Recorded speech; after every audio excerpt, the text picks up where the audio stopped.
Alright guys, welcome back to the Imaxit YouTube platform. I'm your host JD. If you're new, please do smash that like button, share, and definitely subscribe. If you're a member of the channel, massive respect to you lot.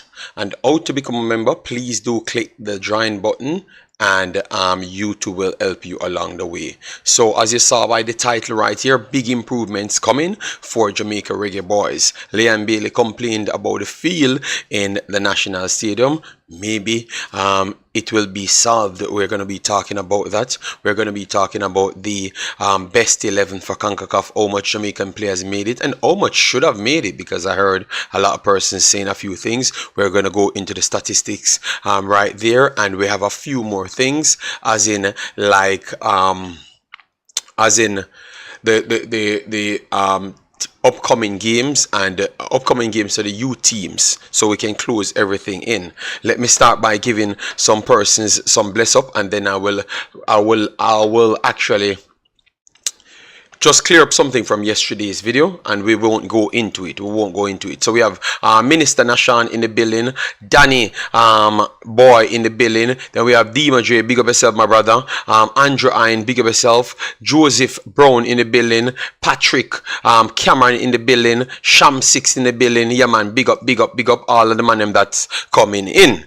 Alright, so yesterday we did a video on Craig Butler, what he stated on CVM, so we just give our takes to that.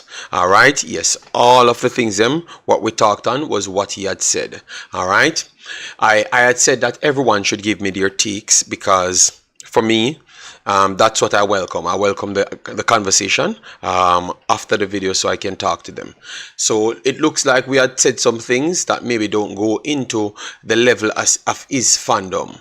All right, yes, and a lot of them responded, and I wanted to challenge them, but one thing I'm not going to permit here, because it's not good for the platform, is the bad word and the telling about your mother. In the same video yesterday, I've said that I think that he tried to target the persons that are not as educated and can't try to reason themselves out of the situation. And you telling me about my mother, around 50-60 of them in the chat, I've reported them and blocked and removed the comments.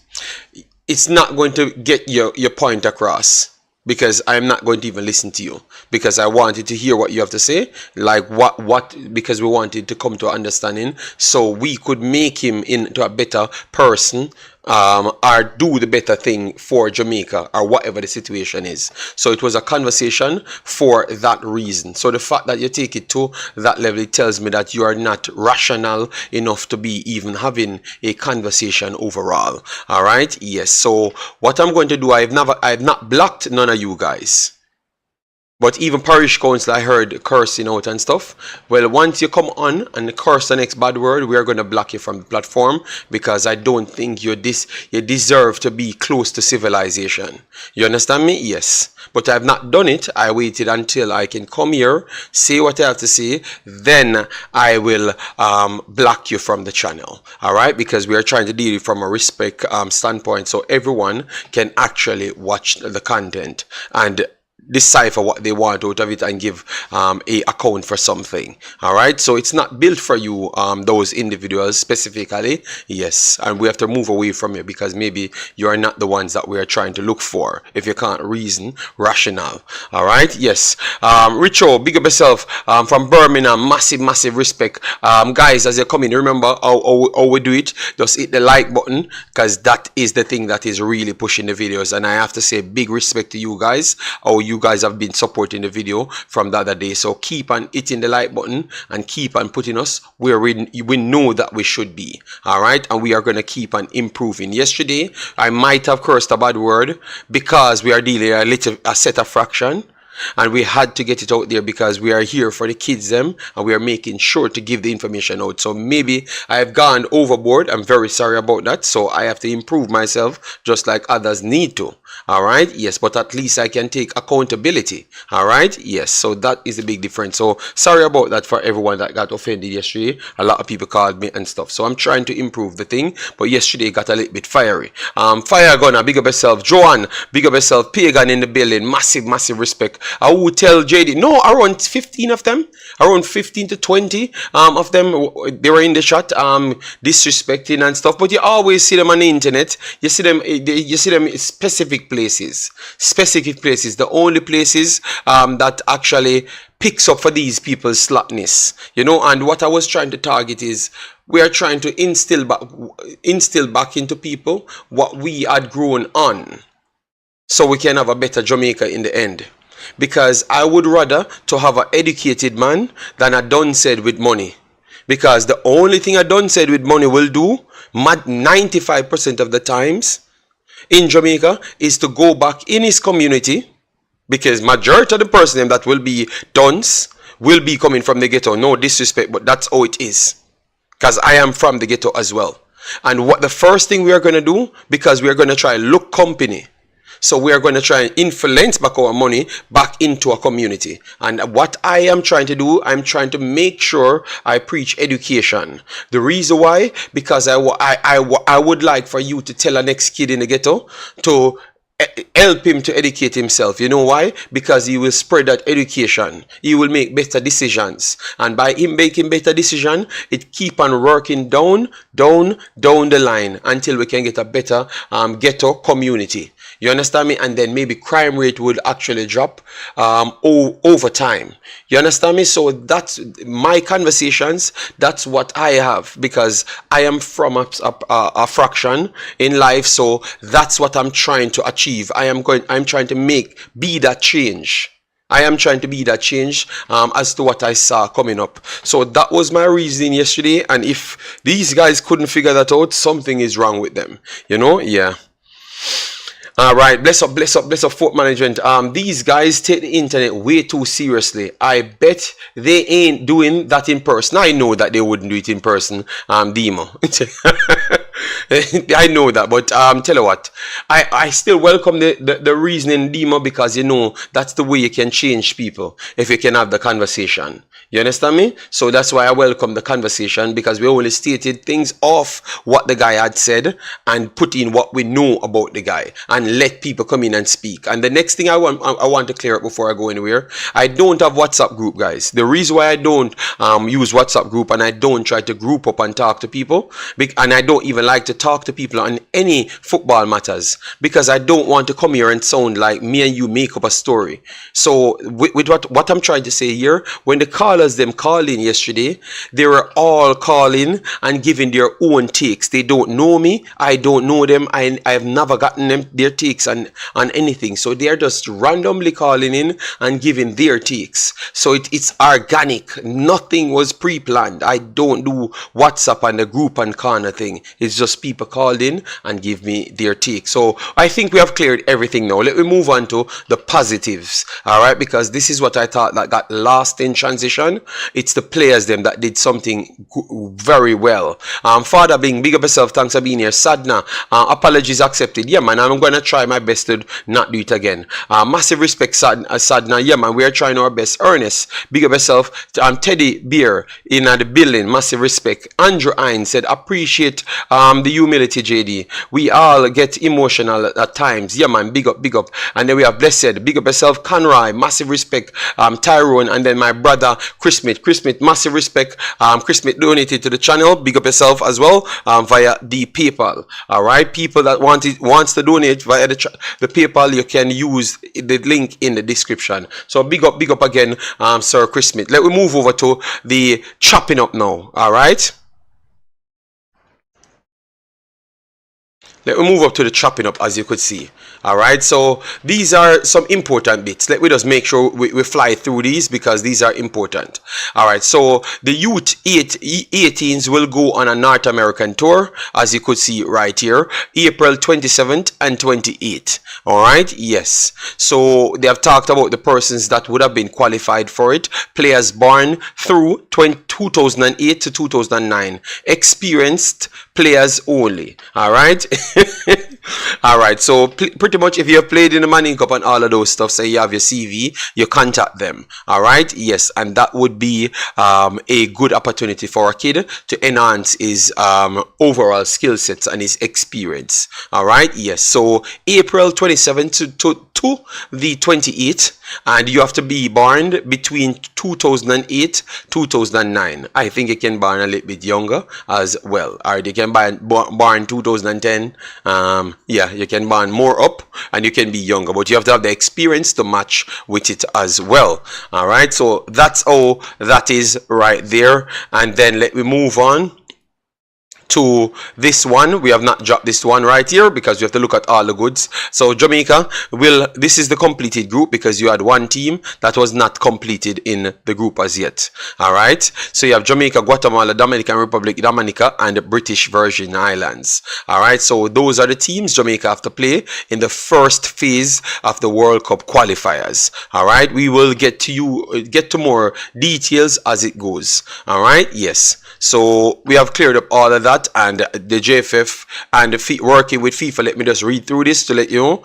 In a robust effort to continue to grow the game across the island, the Jamaica Football Federation has donated balls, bibs, jerseys, goals, and pumps to Calvary Missionary Basic School in St. Thomas. This will be a continuous routine to different schools across the island. What if you guys have anything to say about this? If they could have done it in a different way, let me know. But I'm still gonna big them up because they are doing something. All right, yes, so big ups. Keep on giving as much things out until you can find a proper planning how to set some bases, so it goes to the basis and people come in and report to that basis to get the information and get the products from there as well, you know. Yeah, but this what they are doing, very, very nice right there. Let me move on to another big topic now. So Leon Bailey talked about fields, and several other individuals talked about fields, including ourselves. We are not going to act like we never had it as well. So including ourselves. Kevin, big up yourself. Thanks for being here. Sayan Bowen, my brother, big up yourself. Massive respect. Real baller in the building. Massive respect. Yeah, man. Big up, big up. Sheridan in the building said, is that a recruitment camp for North America? They said, let me give you it exactly so you don't miss it. All right. Yes, so they said North American camp and tour, whatever you want to, whatever word you want to use, and youth 17 boys. You're born between a year, preferable 2008 2009. But if you're born 2010, I think you're still qualified, because that means you would have been younger than the last year. I think they have put the last year there. If I'm not correct, you can correct me right there. All right, yes. So this is for boys. This is for boys. But if you want for girls, because I have several persons contacting me in my Instagram, and I love that. People always feel free to get to me, because I'm going to get to them, and it's good to get to me, because I will put them under pressure to make sure we get the right information and get you tested. So when you get it to me, know that I'm going to be fighting for you. All right, so a few young persons got to me, young boys and girls. Yes, so you contact Karen Lumsden at JFF Live. All right, and send her your detail, and ask her when you will have the next overseas based camp. All right, so for girls, I would love for that one to come up, because the last person that texted me, it was a girl. All right, yes, so I will repost these things on my Instagram so people could get the information, because it's a lot of young kids I saw now reaching out to Jamaica, and that is good. So that means every single time these guys keep on winning and putting it out there, more kids want to come and play, and the more young tournaments we do well in, it's going to help other kids to make their decision. Not saying they just want to be round winners, but it's saying that, okay, we never knew that we could have gone there, so now we know that they are actually getting in players. J. Saguna, bless of yourself. Triple E said, good for grassroots program moving forward. Yeah, man. Oh, I don't get any notification. I'm very sorry. I don't know. I don't control YouTube notification. But what I would have asked people is to make sure when you subscribe to the channel, you put notification all. So that means even when YouTube doing their trial seasons and stuff, they would still genuinely send you the notification. But I will send it out soon. The fact that we have just started and we have 119 people tells you that we are doing things. All right. Sometimes even myself fall down that rabbit hole arguing with yes. all right.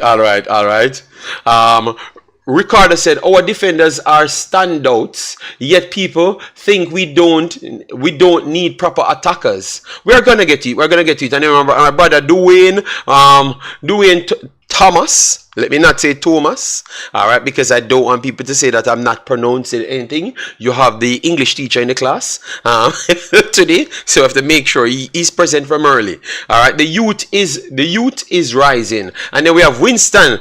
Big up yourself. Thanks for being here. So Winston said, "Hi, JD, greetings to you and all your fans. Massive respect, Winston. Thanks for always keeping us on our." Keeping us in the positive direction. All right, big up yourself. All right, and then Dockland Stennett says, why? What did I say wrong? I am only talking about good things so far. And Joseph and he laughed out. All right, so he knows that he's here. All right, yes. So anyways, we have chopped up a lot of things right there. All good news, and believe me, the rest of it is actually good news, because as we said, we are done with the war fraction. We are just dealing with football. And my brother checking Art of Love, big up. Thanks for the continuous support, and hope all is well with you and the family. Let me move on to here, because the last part of the program will just be analysis and checking up, because a lot of you guys hurt to talk about one individual never made the listing. So that part of the show will be smoking like Joe. All right. So anyways, big stadium renovation to begin next year, Grange. All right. After experiencing years of delays, Sport Minister Olivia Grange says the upgrade of the National Stadium will begin next year, increasing its capacity to 40,000 from its current 35,000. Since its opening over 60 years ago, the stadium has seen a decline in the condition of its facilities, prompting calls for redevelopment to meet the modern requirements needed to host major global sporting events. Please talk about the feel, all right? So we can give the Pillar Gang, some encouragement to say that the words of the Pillar Master had made it rounds across Jamaica. All right, the government said in 2022 that US 76 million worked out to 11.6 billion Jamaican would be spent on the stadium's renovation. Wow. Speaking with the Jamaica Observer, Grange says the ministry is expected to receive the funds from the Ministry of Finance in the coming weeks, and is optimistic that work will commence in 2025, so the stadium will be fully operational in 2028. All right, so the first thing I'm going to ask you guys, this is about the stadium. Is the stadium owned by Jamaica? Because that's the problem, you know. I've never gotten the exact owner for the national stadium, and I would love to know if it's owned by Jamaica. All right, yes. Because last time I heard it was owned by private people. So I would not. The story. So one said Dwayne Thomas said no, the stadium is not owned by Jamaica. Let me confirm that first, because let me confirm that first, because I wouldn't want to improve something if it's not owned by Jamaica. All right. All right. Tyrone says yes. Let me confirm. Let me confirm if we own the stadium. All right. Yes. No. By JFF for sure. Okay. Please, guys, we are looking for some information. No, Dockland, stop cussing about election. Election finished, Dockland, and clearly your personnel never won it. That's why you're here cursing out. We're just asking. All right. So, if the stadium is owned by Jamaica, then definitely this is how you have to approach it. But if it's not owned by Jamaica, these guys have to hand over the stadium. And they pay them out of that same money. So buy out if the land is not owned by them, buy the land from these personnels. But you need to own the entire stadium. You need to own the entire stadium. All right. You need to own the entire stadium for me. All right. The ground, the grass, the chairs, everything you need to own in the stadium. People saying that private entity. No. Okay, all right. It looks like people saying that yes, it's owned by us. All right, that is good, because I want to make sure, because I am not going to go into any project that is not owned by Jamaica. All right, yes, improving our sports facilities is desperately needed. All right, Shamsik said yes. Next year, big joke thing. We're going to talk about the timing as well. Yes, not by the JFF for sure. All right, election promised that. Good point, JD. I would hope that the stadium is owned by Jamaica. Yeah, man, because we want to make sure everything is going back to Jamaica.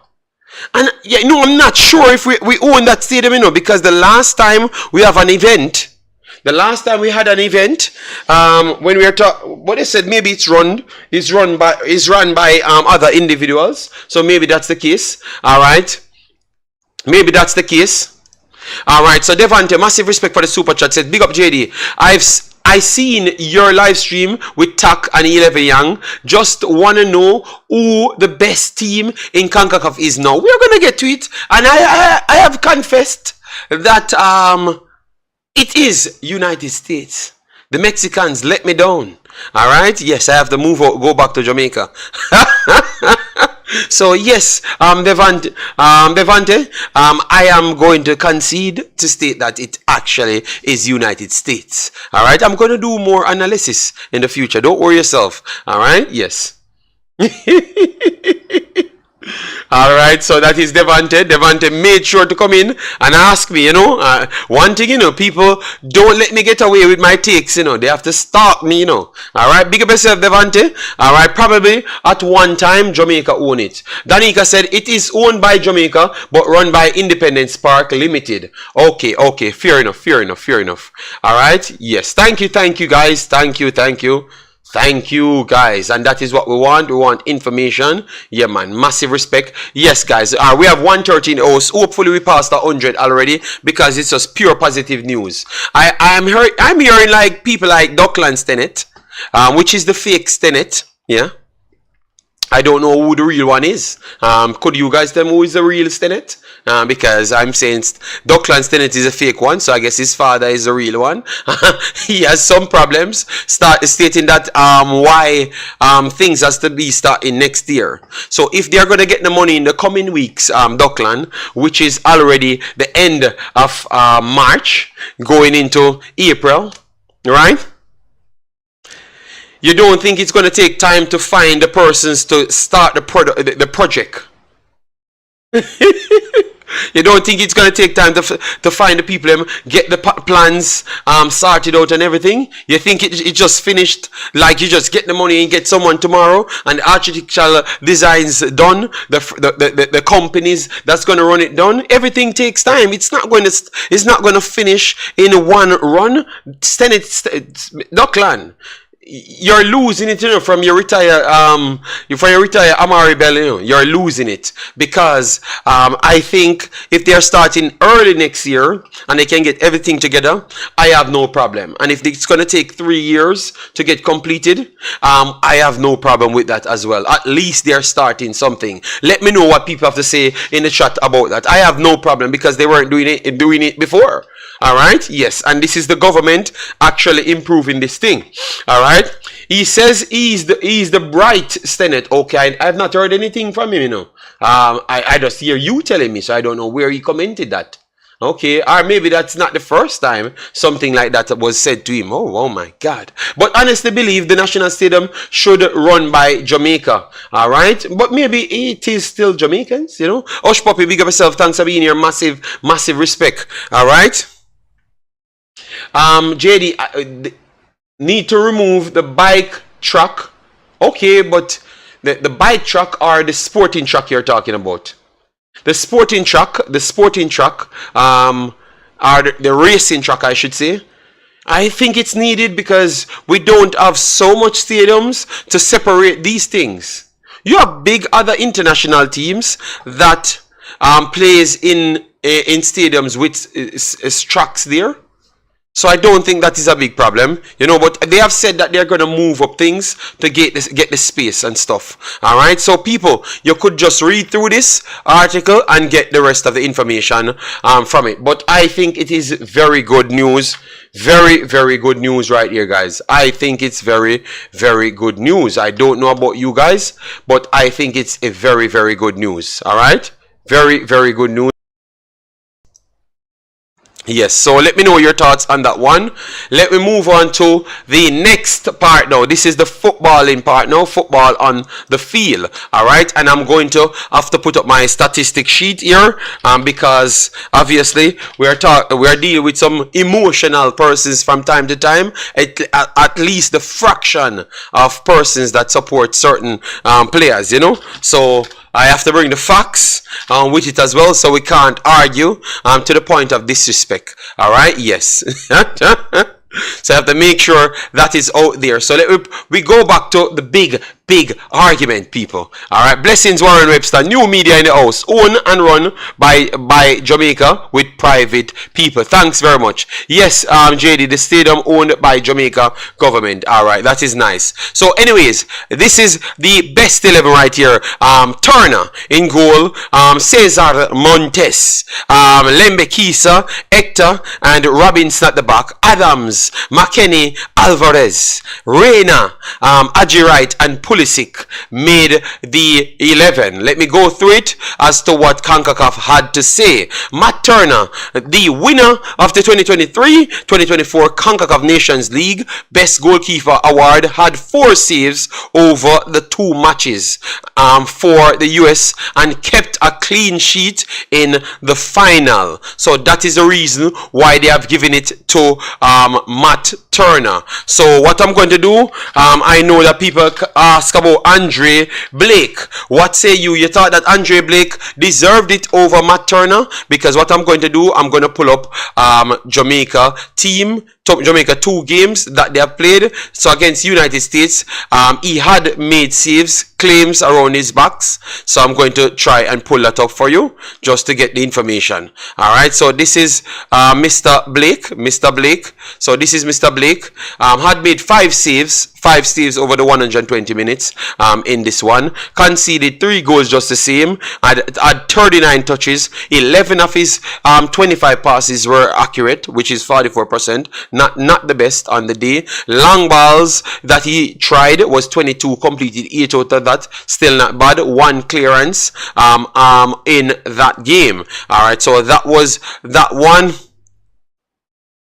for him. And then against Panama, so he made 5 saves right there. And then against Panama, he was less active, but he was still less active in terms of the actual saves.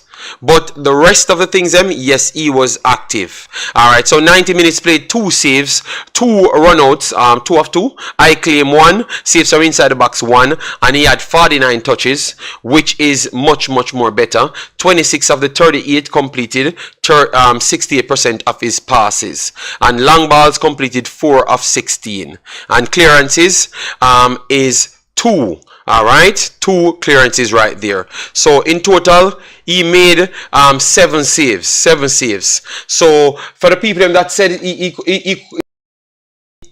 could have rivaled Turner. Yes, he could have rivaled Turner, but as they said, Turner won the actual event.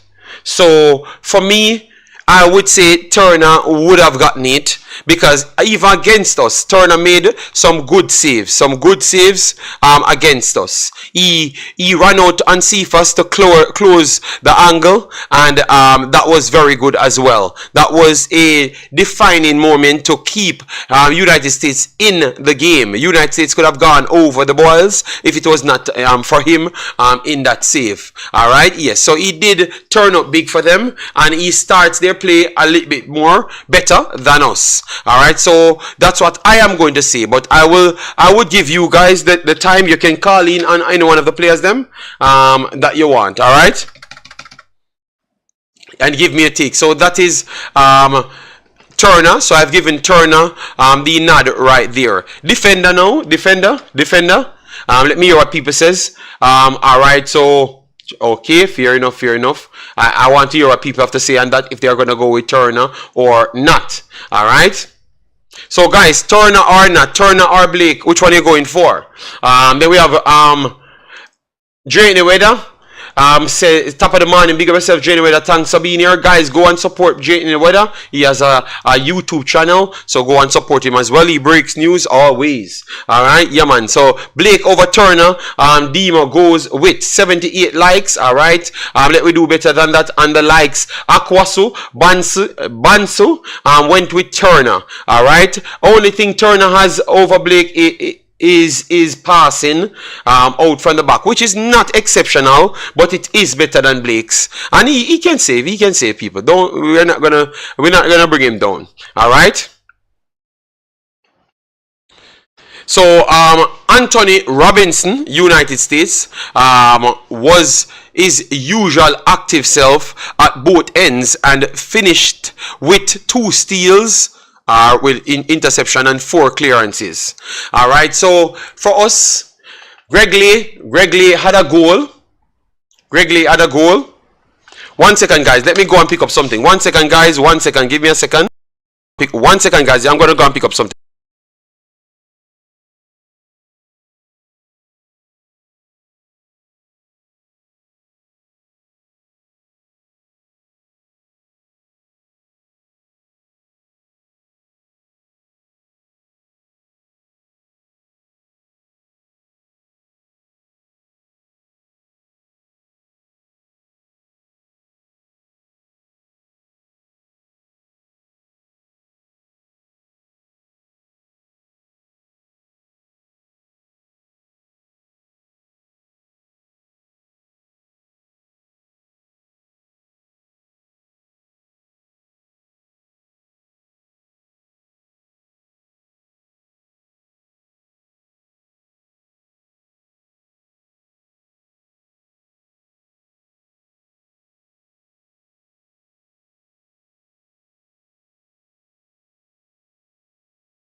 Okay, sorry, the sound wasn't there. Oh my God, sorry about that.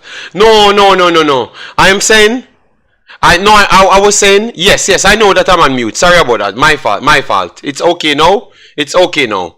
No, what I'm saying is, I don't think nobody's being biased to think who is slightly better, because remember, it's based on performances. So if you have not done something, even though you have the capability of doing it, you can't be credited for it.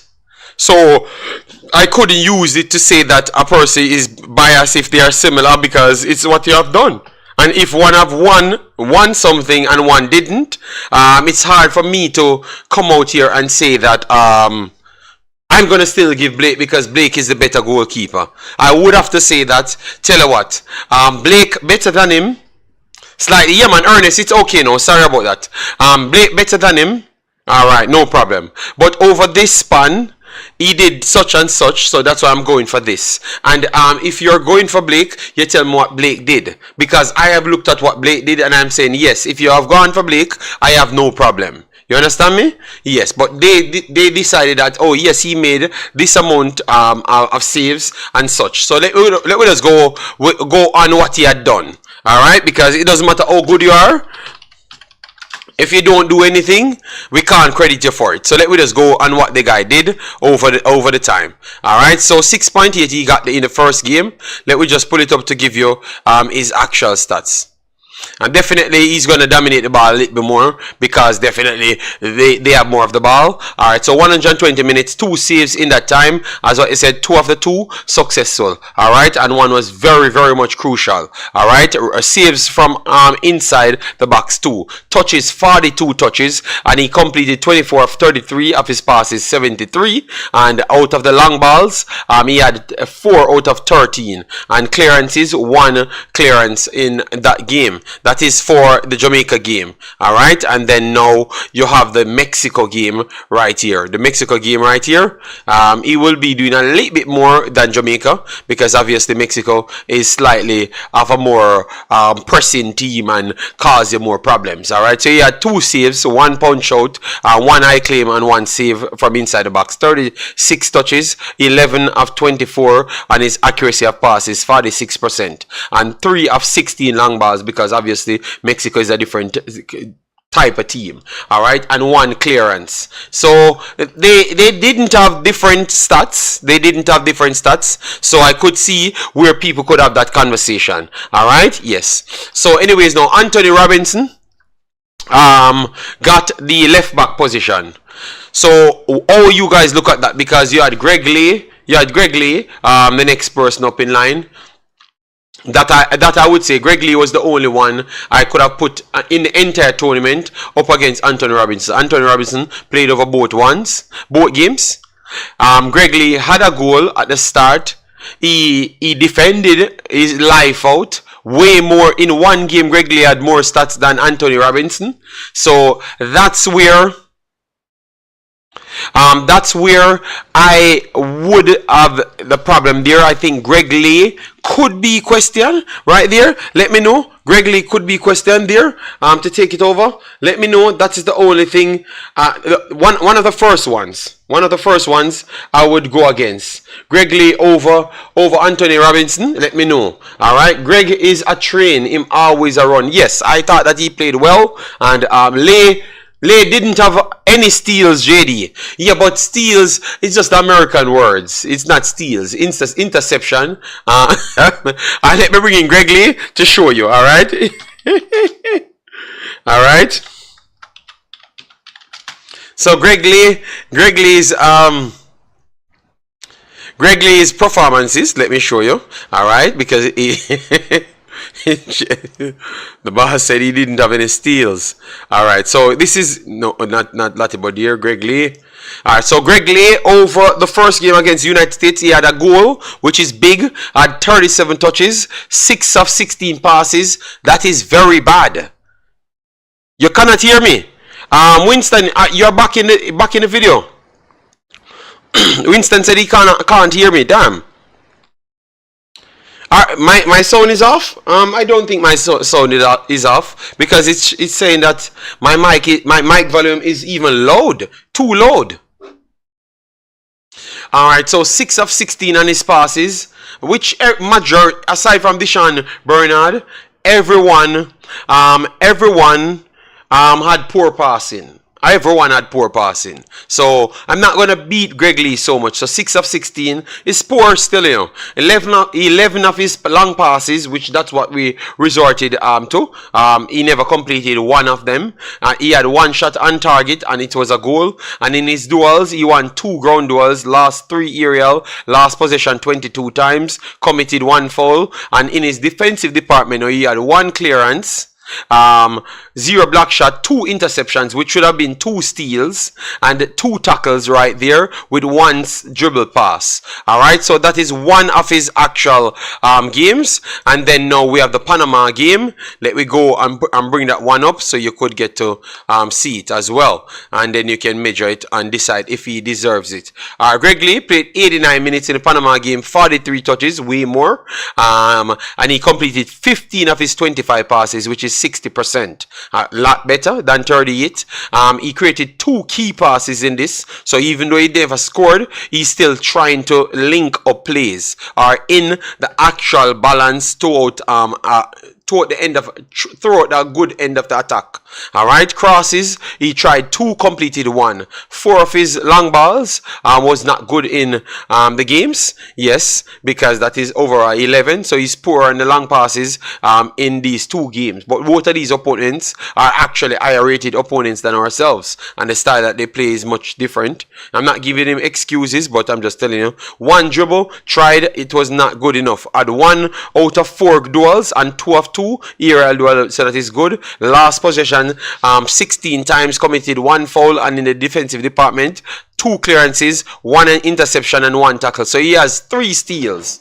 3 steals and 3 tackles in total. Alright, so Greg Lee, I think he could have rivaled him, but on Anthony Robinson, I think he has way more passes completed, so that is the problem. Alright, Cranky said winners always get a lot of the spots in these teams. However, although Robinson has been brilliant for Fulham, I thought he was just okay in the tournament. Matt Turner, Christian, really. Alright, the steals are just basketball. Interception are I don't know if it's a tackle or the interception, but it's one of them. I think interceptions, which one would have been classed in steals?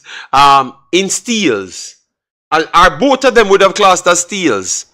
Because I'm trying to interpret how the Americans think. We have a lot of Americans inside. This is a time when the Americans them should turn up. What is steal? What is a steal? Because a tackle, you take the ball from someone, so that is a steal. Interception is still a steal because you block the lane and stop it from going. So what is a steal? Is it the combination of both, or it is the tackle itself? I don't know what is wrong with these Americans. Why don't you say tackle or interception? Alright, so that's 2 spot. Interception, I guess. Okay. Michael Hector. Steal is dispossessed. So that means it's a tackle then, Owen. That is a tackle then. Alright. Both tackles and interception. A steal is when you take something that's not yours. Okay, so that means it's a tackle in. Alright, thank you, Americans. Thank you, American Jamaicans. Alright, yes, the American Jamaicans. Alright, so guys, the guys them said that the like button is not being touched up. So touch up the like button for me, people. Alright, touch up the like button for me. Alright, the genuine, real people them that turns up. Yes, that we still get the likes over 250 because we are doing our program and we are going to be doing it out to our 2-hour mark. Alright, if you want to call in, these are football conversations, so you can call in and challenge the points that you have already talked on. Alright, respect Markland Barrett, big up yourself. Rampasad said, I think Blake could have got the goalkeeper spot. Alright, Rampasad. Alright, so now Michael Hector.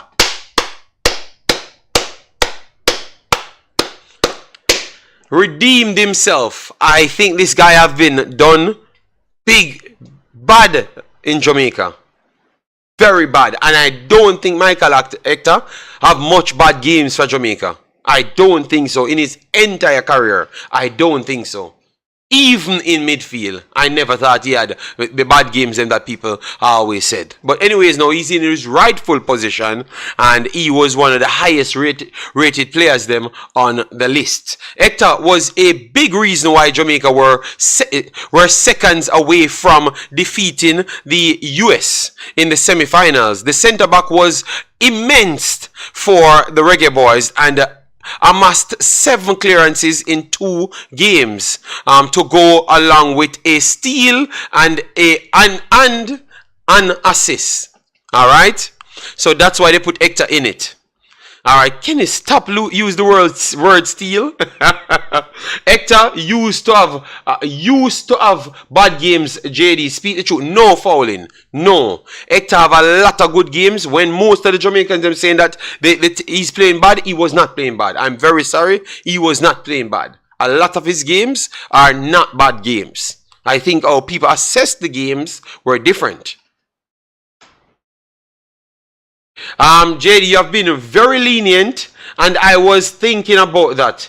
You should start blocking individuals. Okay. That means you're back in the video. Big up yourself, Markland. Thanks for being here. So anyways, now, Hector deserves his spot. Hector deserves his spot, guys. Let me hear if people want to say Hector deserves his spot. Let me know if Hector deserves his spot. Yes or no? Should Bernard get his spot, guys? Okay, so 100%. So did because you have Cesar Montes in it as well. That was very good over both games. So maybe it was down to just one Jamaican taking it, or you thought that it should have been 2 Jamaican centre back. Because to be honest, Hector was good, but I actually believe that Deshaun Bernard was better in both games, No, not in both games. Sorry, not in both games. The first game, he was good. And he was good in the second game as well. And if you put both of them together to how good Deshaun Bernard was in the first game, I would have to say that Bernard was slightly better than Big Ek in the overall tournament. Slightly. But he was better in when you combine both of them in. Okay, no for Bernard. Damn. Wow. All right. So, all right, I'm going to pull up Bernard's stats, because it looked like Bernard not doing enough things for people to rate him, or maybe through the assist game. But Bernard was very good in the games. All right. Let me put Deshaun Bernard. Deshaun Bernard. All right. Let me put it here. All right. So Deshaun Bernard, I'm just going to pull up his stats right here, people. Deshaun Bernard was the best player in the park, 7.3. In the first game, played 120 minutes. He had 11 clearances in one game. 3 block shots, 4 interceptions, 5 tackles. All right. So in the defensive department, he had more than almost everybody combined in only one game. All right. Yes, so look at that good, guys. That is just one game. I'm going to pull up the next game, because clearly you guys were not watching the same games as me. All right? Yes, so that's why we're having the argument. I actually think that I would have given him the nod over him. All right? So, and then in the second game now, he had 1 interception and 1 tackle. All right, owned by Jamaica and run by the Independence. Dan, big up yourself. Okay, people just coming in. All right, Hector got the assist that gives the edge. Okay, so it's the assist that gave you guys the decision. Okay, all right, fair enough. You guys said you're gonna go with the decision. All right, you're gonna go with the decision. All right, no problem. All right, this is my favorite show. I am learning something. Big up yourself, Warren Webster. Massive respect. But I'm just bringing it to show you that he was one of the better passers in the 2 games. All right, in the entire team. He was the best defender in 1. And not necessarily the best defender in the second one, but he was still passing to keep the transition overflowing and such to make we have some little leniency on certain ends of the pitch. So I'm very surprised, but I think that Hector should make it, should have made it, But I think that Hector, both of them should have made it then. If Hector, you're going to give it to Hector. I think both Jamaicans should have made it. There, Deshaun Bernard and Hector. Hector calmness and confidence is admirable. All right, fair enough. All right, fair enough. All right, so then we have Cesar Montes, made it over Deshaun Bernard. No player had more clearances than Cesar Montes, who collected 12 during Mexico 2 games. Well, okay, while adding 2 steals, which is tackles. Okay, so now we know, and an assist. So he had an assist. So that's the reason why they have given him the edge over actual my boy. But my boy had 12. No, he had 11 clearances. 11 clearances. Yes, so he had 1 more. Okay, fair enough. They gave it to the man right there. So Cesar Montes did a little bit more in the clearance department. But my boy still had more other stats than him as well. And he just had 1 less clearance. Alright, so Dexter Lembikisa, kid. Special kid, man. Travis Pessoa said, in my opinion, Hector was the best player in the Nations League. So the best player overall. Alright, fair enough. Alright, fair enough, no problem. Alright. Both Jamaicans should have made it, but can't quarrel. Roy Dickinson, big up yourself. Thanks for being here. Massive respect. Alright, fair enough. Then we have Dexter Lembikisa. Dexter Lembikisa grew from strength to strength. Special type of player, man. You know what happened? I'm going to show you all. Sometimes I do things upon an accident. I'm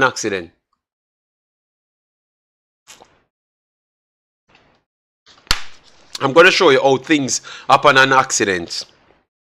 I built a 5 player. The best young players now that can represent Jamaica are in transition to represent Jamaica. The one player that was off it was Bailey Kadamatieri. And then the others were on it. Because I just give it to the guy to edit it, And he actually left off the player, and put on the others, And Bailey Kadamatieri turned up, never played for Jamaica, and went to England.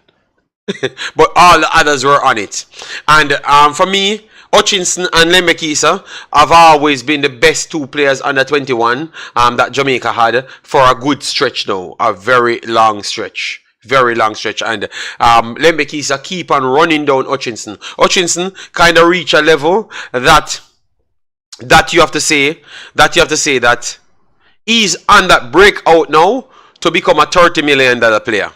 He's right there. Hutchinson is right there to become a $30 million player. The way they are glassing over this man is not normal. Alright, so he's there. I don't think Lembikisa is at the $30 million level as yet, but I can say that Lembikisa is close to a $10 million player already. At close to a $10 million player. His market value says $3 million, but with more performances by the end of the year, he's going to move up to around $4.5 million.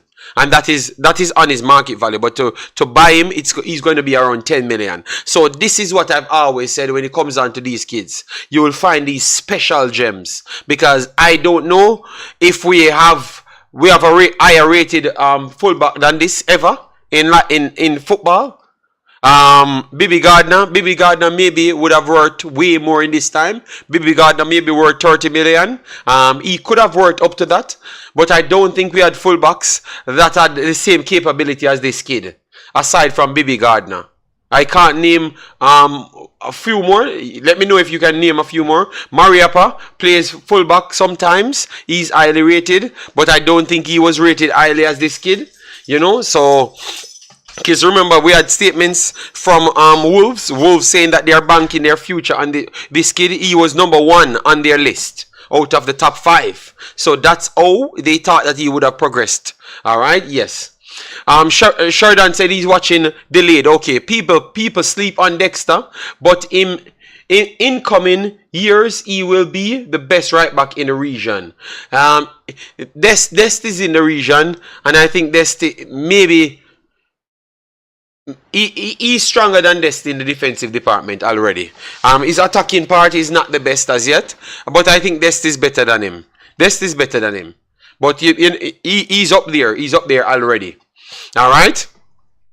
And Suriname brought in a few right backs as well that are higher rated than him as well. So you do have right backs that are coming in that are highly rated, but he's up there with everyone and he's younger than everyone else. So it's always possible. Hector plays with a calm that cause some to love him and others to hate him. Some may read it as lazy. He is misunderstood. Greenwood is similar in demeanor, but dangerous. All right. Bailey should come back, but come on. We never talk about Bailey. We talk about everything else, you know, man. Just hold on, come on. Relax, man. Relax, all right. Yeah, Dexter going back to Wolves at the end of the season. I think so. JD, Ipswich just acquire $100 million sponsor. So yeah. But I think Chelsea is not going to sell them Hutchinson for no 40 million. No, they want more money for him, and they are trying to convince him to stay at Chelsea. All right. Yes. But that is true. JD, do you have the article? What Concacaf said about Jamaica defense 2015? Yes, but we had talked about that a long time. Yeah, but you guys need to keep on telling people to hit the like button so we can get the visibility out there. In coming years, yes. Then we have Sean in the building. Big up yourself. Massive respect to my Suriname Jamaican brother. All right, because he's not a left back. Okay. All right, so they said about Big Dex. Said Dexter Lembikisa picked the right time to score his first goal with Jamaica with a powerful left-footed finish in the 1-0 third place win versus Panama. He also had 7 clearances. Most of that came in the other game. All right, so Big Ek, Sloppy Top Bins. We have the video in our shorts part, so you can definitely go and check that one out. All right, so this is where the so-called controversy came from. All right, the so-called controversy. Sean, something is wrong with you. You need to stop these things, Sean. Stop these things, Sean. All right, yes, stop it. All right, stop it. Stop being bought out by the pillow gang. All right, yes. So anyways, I posted something in our Discord saying that this is the 11 from Concacaf. This is what they deemed the best 11. Yes. What you guys think about it? And I am telling you, the first comment, a man said that, oh, Damian Lowe is not on it.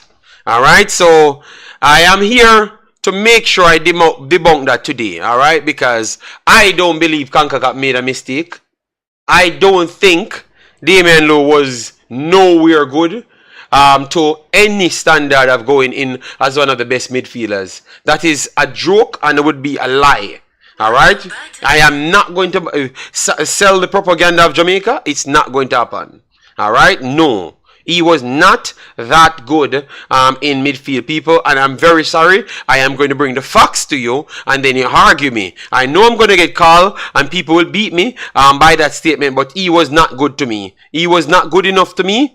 People said that they had a specific role for him. Okay, well, he did his role in midfield, and that's about it. But he was not good for me. All right, he was not good enough for me to be in the conversation of being one of the best players. I am very sorry. I'm not going to let you guys beat me. All right. Who Ima call Pillow Gang? No, I've said Sean.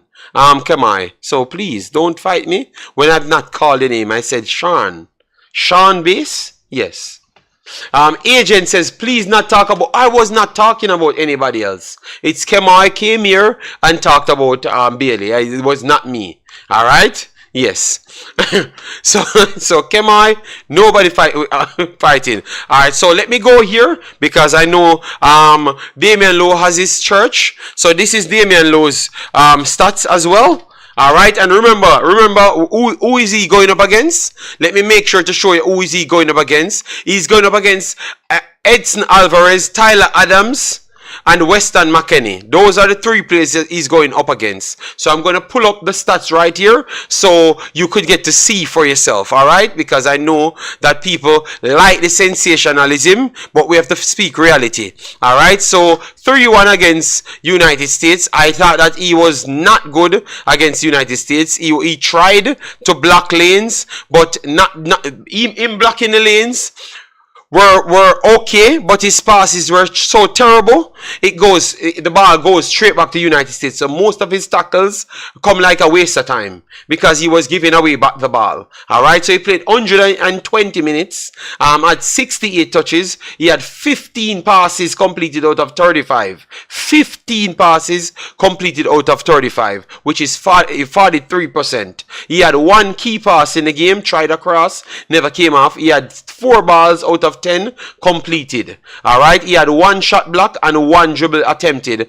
Ground duels, he was in 25 ground duels, so that looks very good because he was battling whenever he could have gotten close to the ball, and he won 12 out of it, which is just under 50%. That is decent for me. And aerial party, he went into 11 aerials, so he had overall, that is 36 duels. All right, and he won 16 out of the 36. That is decent for me. Last possession 26 times, committed 8 fouls, was fouled twice. He had 4 clearances, 1 block shot, 2 interceptions, 9 tackles, and 4 dribble pass. 4 dribble pass.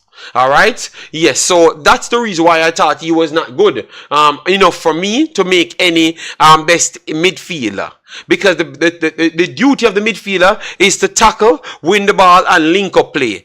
If you're not going to link up play, you lay it off to the supplier, the person that should start to link up the play. He never did not have that start, not at all of that start. He lost the ball over and over. All right, yes, and he lost a lot of positions in the middle. He never protected the ball. He was just all over the place, and everything about his stats tell you that he was all over the place. Yes, he had the clearance, he had the block shot, he had the interception, he had the tackles them. But remember, he had the poor passes them. He had the dribble pass them. So that means he was exposing his back line. And that's what I saw. So that's why I'm agreeing with Concacaf to say that that was not even a question. I think that you're going to pick up Panama midfielders and put on the team. Or over him, and you could have even put other American midfielders. All right, yes.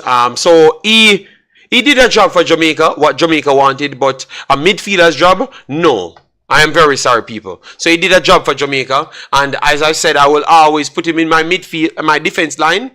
But I don't think that this midfield thing that people craving about is actually the truth. Alright? I don't think so. Let me move on to the next one now, because that is just one game. This is just my take, you know. Let me drop my number so people could call in and give their take, because I don't want people to say that I've never given them an opportunity to speak. 1 second, let me get my next phone. Where's my next phone?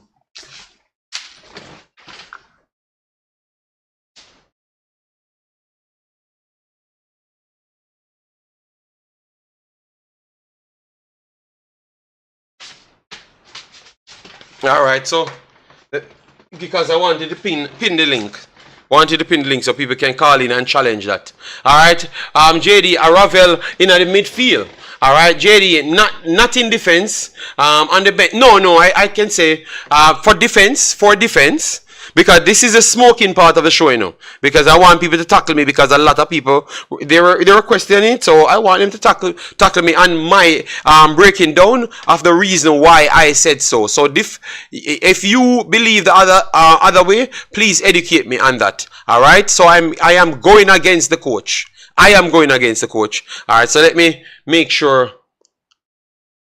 Lanzi said, I hope the eyes of after Blind gets open to D'Lo as the liability in midfield. He committed 8 fouls and was only fouled twice, not a CDM. But I'm still going to give him his credit for what he did, you know, because I don't know if the duty that he had out there was to go out there and try and stop as much tackles as possible. All right, guys, we have gone over an hour and we're still just over 100 likes. So let me do better than that now, guys. Let me do better than that as it relates to the likes. All right, let me do better than that as it relates to the likes. So let me get up to 200 so we can finish on at least 200, close to 250. So whoever rewatching it could give their take. Let me share this in our Discord.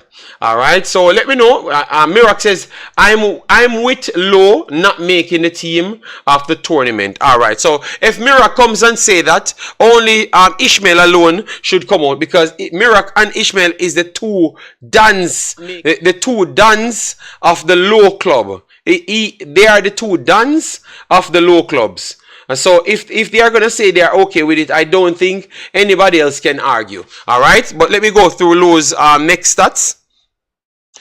So 89 minutes played in the next one, 44 touches, passing, 21 of 34, 62%. Tried 6 long passes, completed 1 of the 6. 1 shot off target. 1 shot blocked. The one off target is the one that it's the bar.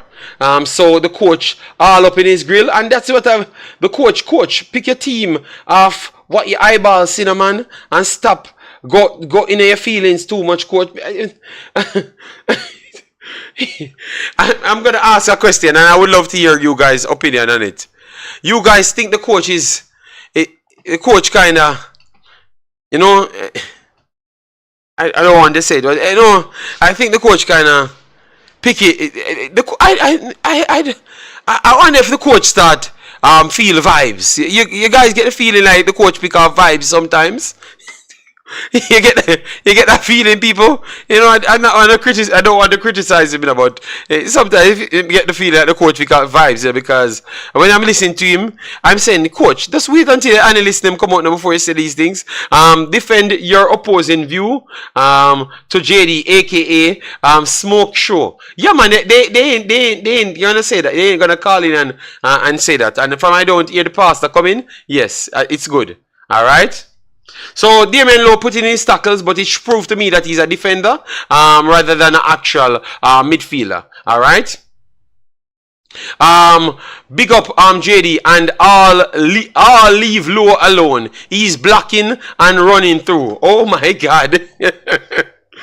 Favoritism? No, I don't think it's any favoritism. Who else putting in tackles? Low putting in. The other guys he's competing with, but they're also doing their midfield stuff as well. All right, their midfield stuff. Sports on the Ball says, JD, try to think positive. So the world showing a positive. Me only just opposed to one player from Jamaica not making the team, and you guys said I need to. Oh my God, I can't. And so that means me for just come here and tell pure lie. Sports on the Ball. You see what I talk about? All right then. You know what? Call in Sports on the Ball. Come tell me the positives and tell me why him should be in the team. But for me, he's not making it for me. Alright, so ground duels, 1 of 6. Aerial duel, 3 of 5, which is good. Last position 15 times, committed 2 fouls, was fouled twice. 1 clearance, 2 interceptions, and 1 dribble pass in the second game. So the second game was better. Alright, the second game was better. JD, would you start Low in defense? At this point, I've figured out something. So even though I'm giving him his rating, no, I wouldn't start him in defense either. Alright, come on, I said I don't agree with him not making the team. He played a very important part. But come on, the man them that made the team is Edson Alvarez. So we're gonna put in Edson Alvarez now, come on, and let him make up a story now. Come on, Edson Alvarez.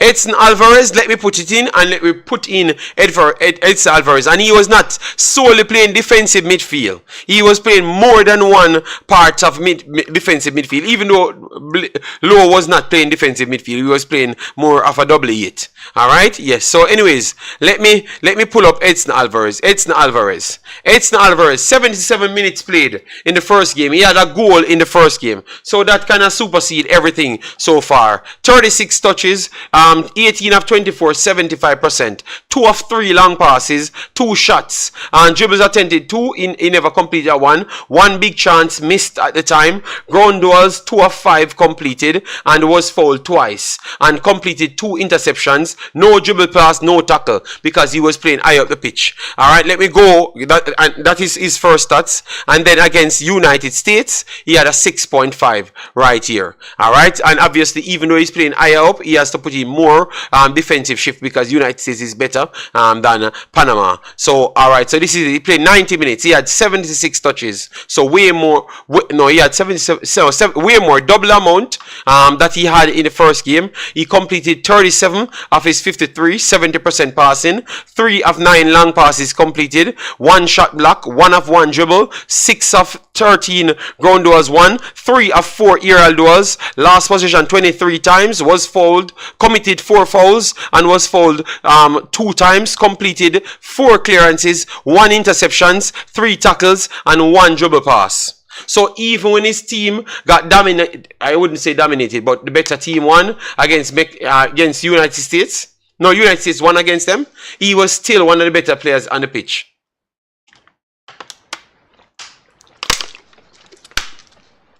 So he completed more passes, created more chances, and still put in defensive stats. And he's not playing a defensive role. And we said the reason why Lowe should have been in it is because he's playing a defensive role in our system.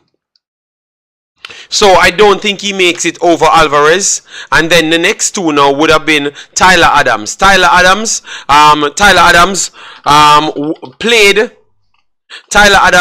half 45 minutes, I thought, because the first 45 they had said that remember he came in injured. He never played much football for the entire year, and he was the one that came in and changed the USA game against Jamaica. So it's hard for me not to rate him based on what he did. I'm going to put it up right here. Tyler Adams, as you said, he played 37 minutes. Look at this. Tyler Adams played 37 minutes, had 62 touches in 37 minutes, completed 53 of 58 passes, 91%. He had 7 of 11 long balls completed, ground duels 2 of 3, and he lost 1 aerial battle. Lost the ball 5 times, committed 1 foul right there, and completed 2 tackles. That is in the game that he just came in from injury, never played much games, and he was the one that came in to change the entire game. And then now, obviously, the next one, he scored a screamer, but he played longer. So let me pull it up right here for you to show you Tyler Adams. Alright, so Tyler Adams, where it is. Alright, so Tyler Adams right here started. So Tyler Adams, 45 minutes, 1 goal, 35 touches, 24 of 27 on his passes, 89%. Long balls, 1 of 2. Shots, 1 off as well. Ground duels, 1 of 3. Last possession, 5 times, committed a foul, was fouled once, had 1 clearance as well in the actual Mexico game. So Tyler Adams had less contribution in 90 minutes. Not 90 minutes, 35.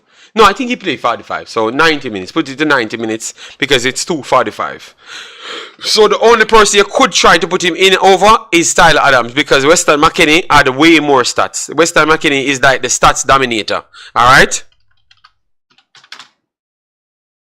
He's like the stats dominator. I don't think he was as effective as Tyler Adams in the first game.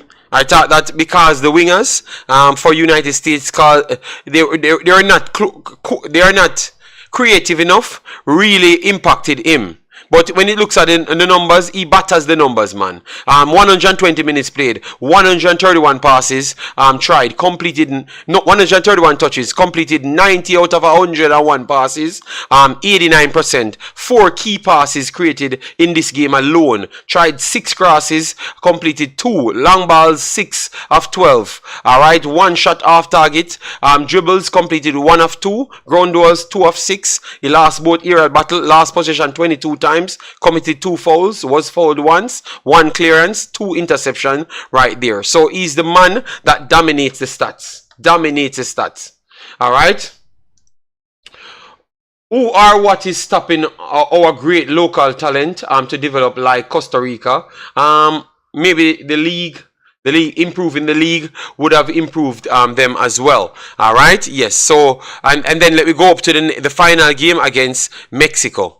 All right, the final game against Mexico. So it proved that what we're saying, yeah.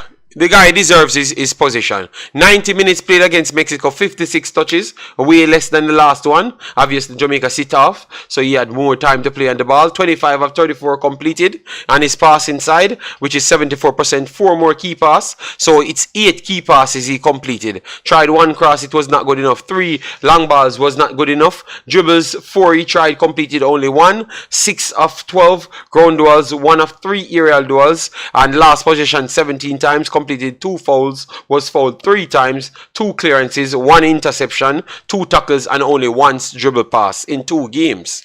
Alright, so the stats is nowhere in the same conversation, people. Nowhere. Donovan Kirkhout, do you feel that the Caribbean federations are too divided than to help each other? Okay, to divide than to help each other. Okay, to make it more order and competitive for America or Mexico in Concacaf. Okay, I don't know. I don't think so. I don't think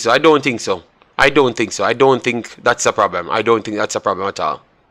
I think each federation just need to do the right thing, get more games, get good schooling for the coaching system, and just get it out there. That's all. And it will be better naturally. Alright, so we passed that. We passed that, guys. So I don't think so. So people in the chat, I've answered the question. DMLO don't make it in. Alright, and KC Palmer definitely don't make it in. Alright, the forwards now. Alright, they used an attacking midfielder, Gio Reyna. I think everybody would agree with Gio Reyna in the team, right? I thought that Gio Reyna might be the best player in the tournament. What say you guys?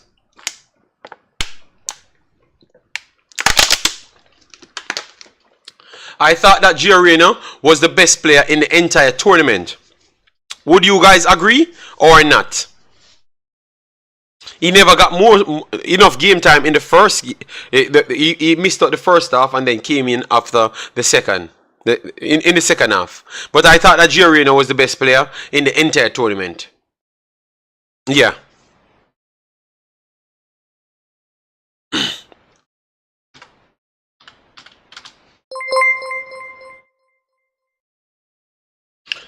Tillman was the best player. Kevin Facey, Tillman was the best player. No, man, Tillman was which best player? Hector was the best player in this round. I said the best player in the tournament, and I still don't think Hector was the best player in this round. I think it was Gio Reyna, the best player in this round as well. All right, yes. Hector was very good, but I still think that Gio Reyna was the best player in this round. As well. I think he was the best player overall in the entire competition. Alright, Juras, call in and give your take, big man. Alright, yes. Gio was unplayable all tournament. I agree. Alright.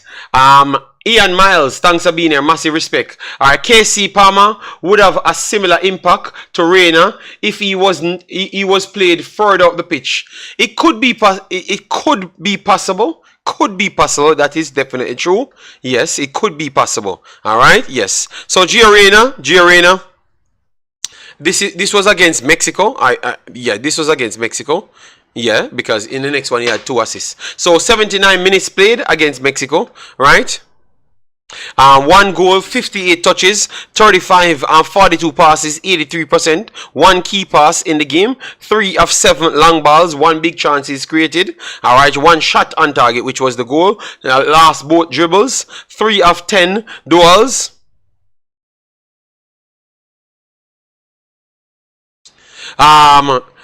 Cranky, why you don't just call in and stop telling me who? I said Gio Reyna was the best player. And I'm giving my take, Cranky. So you come out and tell me who was the best player. Alright, Cranky? 13 possession loss, 2 fouls committed, was fouled twice, interception 1, and a tackle 1. That's in the Mexico game. And the next one, you knew that he was the one that came on and changed the entire game. Alright, for against Jamaica. Alright?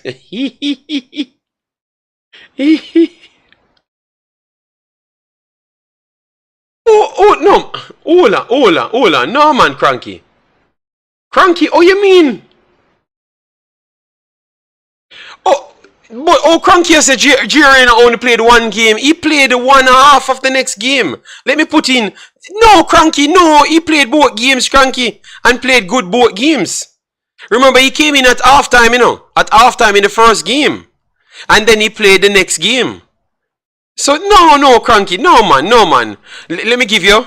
So he played 75 minutes in the first game, 2 assists, had 95 touches, 69 of 77 passes completed, 90%, 4 key pass, 1 of 5 crosses, 7 of 8 long passes, 1 big chance created, 1 shot off target, 2 on target, 2 shots off target, 1 of 3 dribbles. No, man, Cranky. No. Jeremy and Suebi, big up yourself. Thanks for being here. JD, what you think about Lati since he was placed in defense? Alright. No. Alright, okay. So Cranky said Cranky argument can't win today. Cranky can't win today. Alright? People, be honest to yourself. So when you say that Hector win this round, you're not giving it to Gio Reyna. You guys are going to give him the entire tournament, but not giving him this round. You're giving it to Hector. Let me know, because I gave Hector the man of the match. You know, I was the one that gave Hector the man of the match. You know, people wanted to give Damian Lowe. So then, you know what I can't understand with this fan base. What I can't understand with this fan base. We were watching the game against Panama, and when it finished, people saying that Damian Lowe is the man of the match. So now people changing their mouth to say Hector was the man of this round, when I was saying that he was the man of that match. All right, you know what? All right. So we have Mr. Cranky calling in. Hello, good day, Mr. Cranky. How are you doing? Well, JD, how you doing? I'm here, man. I'm saying, why would you just give him 1 game when, to be honest, he started the Mexico game? No, he played a game. He played a game and a half. But the stats are beautiful. But JD, Jamaica gave up 1 goal in 180 minutes. JD. Okay, so it was the Jamaica game. Let me finish. Let me finish. No. I said Jamaica. The Jamaica team gave up 1 goal in 180 minutes, and that goal, in fact, it wasn't 180 minutes because the US added more time than it should. Jamaica gave up no goals in 180 minutes, JD. The 1 goal was scored 6 minutes after regular time, within 6 minutes, in the 6th minute, when it should have been done at 4 minutes. So in actuality, Jamaica gave up no goal in 2 games against 2 teams higher ranked than them, and Hector was the marshal in the defense. And if you're up close and watching, because you know on TV it's a little bit different, we talked about this, you could see how well composed he was, how he ran the show, how he's directing traffic, how he directed his teammate. He, to me, and that pass that went to Lembikisa from deep came from him. We did nothing offensively. So people are talking how excellent we were. People got to be qualified. We were excellent defensively. We were below average offensively in the tournament. Yes. So I struggle when everybody's saying how wonderful we were. Yes, defensively we were exceptional, but offensively we're lacking, and Hector was the main reason. And the pass that went to Cephas, and the pass that went to Lembikisa, where did the pass come from? Oh, Where the passes come from? yeah. I think it was Hector passed both of them, and the next time what he blast through midfield and let off the pass as well too. You remember that amazing run? Exactly. He was dominant in those games. Yeah, but I give him his credit. Wait. Yeah. But the point, here's the point I'm saying. So I understand Reina. Look, Reina is always exceptional in this region. Somehow he struggled at Dortmund. He can't get nothing for his team. And he actually said why, because he's a very good player, right? But having said all of that, his stats are very, very good, and you can't dispute the stats, because the stats speak for themselves. If you watch the game like I did, and sometimes defensive players, especially center half, don't get the credit they deserve. Because not scoring goals is important than scoring goals in some instances. If I think scoring goals is the hardest thing to do in football, not scoring goals is as important. And Hector was the main person. I've been preaching Hector since 2021, frankly. I used to be Hector's biggest basher. I've been preaching Hector since I went to watch him down in Orlando and like, whoa, this kid can play football. But he's playing beside Speedy. I changed my tune on Hector, and Minji and I talk about this all the time. I changed my tune on Hector when I saw him up close and personal and said, no, he can actually play. He can make a 40-yard pass in the dime. He actually can play football. May not be the speediest. So we can all debate about who should be the player. I don't think Matt Turner deserved. Matt Turner's feet are awful. But I think Jamaica didn't play Matt Turner smart, frankly. You should pressure Matt Turner, he can give you the ball. Trust me. Yeah, but Cranky, you just talk about two things here. Matt Turner. But Matt Turner is still better than Blake with his feet. So that is a problem. No, he's not. So, he's not. I know he is. I am not. I don't care what you see. No. Cranky? Hey. JD. I watched Matt Turner. I was actually I was looking at Matt Turner thinking, all you gotta do is pressure him. He's clueless. That's why he struggled at Nottingham Forest. Yeah, but Cranky, Cranky, I'm saying Blake ain't good either with his feet. Cranky, please go and watch some of those games in his club. No, I understand. I don't watch Blake. I don't watch MLS. I wouldn't know Blake at Philly. But Blake for Jamaica has gotten better over time. He's gotten better. He's not great with his feet. Let's admit that. He's not great with his feet. Neither of them are great with their feet, and maybe that's why they hadn't gotten to Europe earlier. Yes. Frankly, I know Matt Turner's in Europe now, and Blake and they will never be good with their feet because you don't start playing football when you're 30-something years old or 30 years old. With your feet, that doesn't work. That ain't gonna happen. But so they both are very good shot stoppers. They're not good at, but Matt Turner is bad with his feet. I'm telling you, bad with his feet, like ridiculously bad. That's why Arsenal got rid of him. That's why Nottingham Forest is struggling with him. And if he gets pressure, he has no idea what to do. And I think Jamaica should have set a trap for him to get him the ball as much as possible, give how they play, to try to have him make a mistake. But that as may. So I struggled with him in the team in the tournament. Just that Blake wouldn't get it because Blake gave up what? 3 goals? Right? Even though none of them were his fault, he gave up 3 goals. So it's hard to give somebody who 3 goals when the other person only gave up 1 goal. Blake made a couple of really good saves in a couple of games. It's hard. The goalkeeping piece was harder to do. Maybe Mexico goalkeeper should have got more, even though he gave up goals, but he made better saves than 2 of them. And he's better with his feet. He's better with his feet. Saves. Yeah, he's better with his feet as well. He's much better with his feet. But I'm saying he had more chance to make saves, so you can't blame the goalkeepers for not making saves when the saves don't come their way. We also can't give them credit because they didn't make any saves that warrant, or enough saves to warrant them being lauded or getting that position. So that's subjective.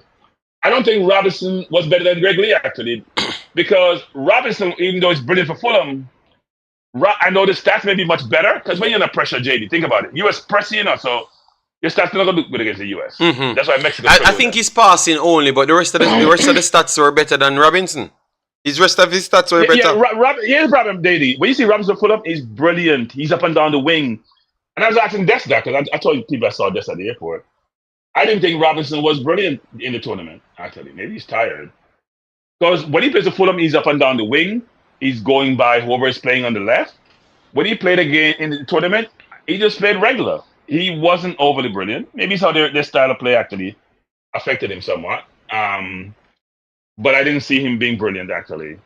And I thought Greg Lee had a good chance enough, as he did, to make the tournament team. But as I said in the chat, most times the winning team will get a lot of the spots, actually. Yeah. Right? And it's probably fair because they won and you contributed to the winning. So maybe that's why he got it. But I do think Dexter and especially Hector, I don't think people realize how good Hector was in the tournament. They say, but I'm not sure if you've watched the play. I mean, I thought he was exceptional, the best I've ever seen him play. I think the question that arises for people is Yes, you're gonna ask when it, we have Jam, the full and I complement wanted to of ask defenders. you. So We don't touch some toxic thing there. No. yeah, It's toxic, dude. It's yeah, toxic. It's toxic. but let we have the conversation, Cranky, because last year a guy, a pundit from Trinidad, he was an ex-player, and Sportsmax came in and said the reason why Jamaica can't play out from the back is Damian Lowe. And that is this tournament. I figured out that's the problem, because you see Bernard can play the football very well. Latibodier is made to play football. And I think he starts to show this to the Jamaican people. And Big Ek is just a football player, regardless of his lack of speed and all sort of stuff. And it's the first time in around 25 games I've seen Jamaica pass and move from the back. The first time in around 25 games. So when we have Ethan Pinnock, which is a very good passer of the football as well, and even better in a back three than a back two. How it goes now, how you'd work it if we desperately need a man to tackle in midfield. Because I would have put back Latibody back in midfield, with this system, and give him a true chance, No, I mean, I'm not sure you want to touch this one. I'll say this, though. I'll say this. We have a good problem between Bernard, Pinnock, Lowe, Hector, Lati in the middle of the defense. We have a good problem between Omari, Greg Lee. We'll have more problems because I'm hearing some noise, but I won't mention it. But other players, so Lembikisa has been brilliant, but here's the thing, JD. I've been saying this for a while now, and it may materialize. We need to have two players in every position so nobody become indispensable, no matter who you are. So we don't have this noise about somebody dropping out and we're complaining and we're getting all perturbed. If Spinner can't come, we're getting all excited. This person. Now we're seeing players are evolving. They're more acclimated. They seem to be at home. And we can feel comfortable with somebody not available about their replacement. And there are other players. Look, if you list the players overseas, because I do engage with people overseas, a lot of it's going to be a problem because we know how xenophobic some people are. But a lot of players would be considering playing for Jamaica. They feel more accepted. They feel more valued. They don't have the same thing where people are questioning a lot of things about them. And they may want to play for Jamaica. So we'll have to think about how we manage that, because I know people locally, we want local players in the team. And there's some players locally, like a Cephas, who I think has a ton of ability that need to be harnessed. The one thing Minzy and I talk about we're in the stadium is that was obvious to us is our first touch need a lot of work. I saw our first touch. The locally developed footballers' first touch need a lot of work. It was very apparent that that's something what some of the other kids seem to have learned real early in their career. It becomes naturally how they play football, right? When your first touch is not great, then it creates problems for you because you can't put the ball in the position you want to either move backward or forward or sideways the way you want to. And you're struggling to get control before you can make your next play versus thinking ahead. But I do think it's going to be a great situation for us. Look, the problem for us is our midfield. Our midfield is awful. Not necessarily bad midfield. Our midfield is not where it needs to be. I'm sorry. Palmer, I watched Palmer for Coventry's last game. He played really, really well. Then he come to the tournament, and maybe it's how we're set up. Yes. He didn't look that well. Because remember, he's playing a complete different position. So right. Lowe is a presence defensively, but there's nothing offensive to get out of Lowe. I know he hit the bar, but you need to rest on offense in today's football. That's why Bobby Reed and others died on the field. We are playing defense the entire games. You can't play defense the entire game and expect to have the legs to go play offense. So you have to rest on offense, and you play hard on defense, and we can't rest on offense because we don't have the ball. Because our midfield is not present to get the ball. And even though we're playing sometimes 5 at the back and 2 in midfield, those 2 midfielders got... When did the game, JD, any game, did the midfielder turn on a pass? Did they drop their shoulder and turn? Did they go by a player to create space? No, every time, JD. So But We have to but find Cranky, midfielders. that's why we're trying to have the conversation, Yeah. but you're trying to avoid the conversation, but you can't talk around the conversation, Cranky. We changed formation JD, 3 times. JD, I'll admit this, JD. Mhm. I'll admit this. I'm not a hypocrite. You know what I say? I'm a hypocrite too. You know, when you start meeting players, you start managing what you say, JD. All right. Then. So I'm not going to conflicted. pressure you to say I am anything. conflicted, right? All right. When you start meeting players, you got to be very careful what you say.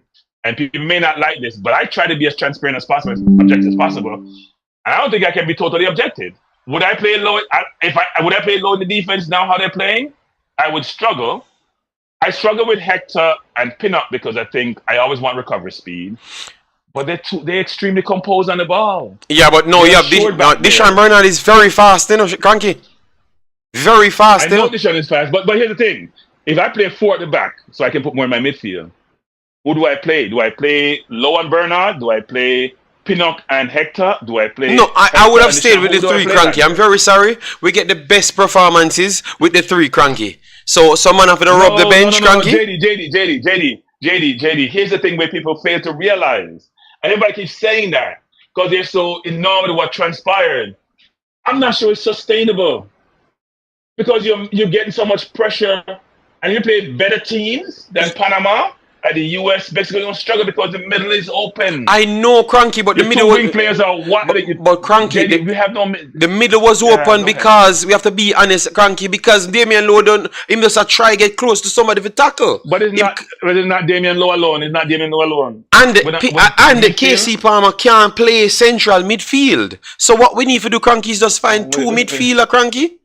We never really have no central midfield. So that means say, Cranky, we not that is see answer your question, Cranky. The ball like we have played primary school football. We have run up on the ball. We don't have no midfielder, Cranky. We don't have played no position at midfield. But Karai Anderson perfectly fit for this system, but people would say that he's too young. But both games he came in, he looked like you're as old as your ability, JD. That's but the both games him come in, Cranky, him look like him know him I do. So then why he can't just go there? Be honest, you know. The coach, JD, let me say this. People don't realize this. The coach has to deal with a lot of politics. Okay? The coach has to think about leadership. The coach has to think about how the team is going to respond. The coach has got to think about a lot of different things that people don't normally think about. I don't think it's part of the whole equation. It is. And it's with most teams. You look at England with their team and their midfield, where Calvin Phillips playing or Henderson playing, you're like, why the hell are they in the team? But politics is part of the whole equation. Seniority, leadership, know-how, familiarity, they're all part of the equation about how you assess your team. So even though you and I may sit here saying, why isn't K. Roy starting? In ability alone? Yeah, definitely. With other factors, maybe not, right? And you can't fault the outcome. We got to realize this. Because even though the U.S. dominated possession, I hate to keep on mentioning this, but I was saying to Des, you guys were not good against us. You guys were frustrated because you guys did nothing. You did have 1 or 2 chances. Yeah. You make sure you put chances, but it's not like you created 10, 15 chances. Yeah, they never created, but they created 3 solid chances to damn score. We can't act like they never created 3. But JD, when you have 80% possession or 75% possession, yes, they should do I expect better. you to have much more chances. Right? Yes, and also agree. we had one with Cephas, which is as good a chance as anybody else had. Yes, that is also that is true. 100%. We needed less to create more. Yeah. But you know, if you have 25 or 20% possession, you scored 1, you had a great chance to score. Anybody who just knows football would think it would be like 15 to 1 or 2 or whatever it is in terms of possession, right? Mm-hmm. So we are now playing like how Bolton used to play. We're playing low block counter-attacking football. And it's going to be interesting if this is sustainable or not. I think as the lesser teams will play more free-flowing. Mm-hmm. I think against the better team, we need more players. We need more players. We need more players. We need more players. One thing, Cranky, I love your honesty. You say because you meet them players, you get conflicted. But when you look at the field, you see you can't feel the middle of the field. Cranky don't want to call the name, you know. Cranky, but we need more players, yeah, man. We need players. No, JD, I try my best to be as honest as possible. I hate people who are just hypocritical and don't call things out of scene. And I can't be criticizing people for how they operate a certain way, and then I am doing the same thing. I'm saying, do as I say, but don't, But Cranky, whatever we that's say saying. we need more players, Cranky. But really and truly, we just need more midfielders, to be honest, because we just talked about we have a billion centre backs. No, we need more players.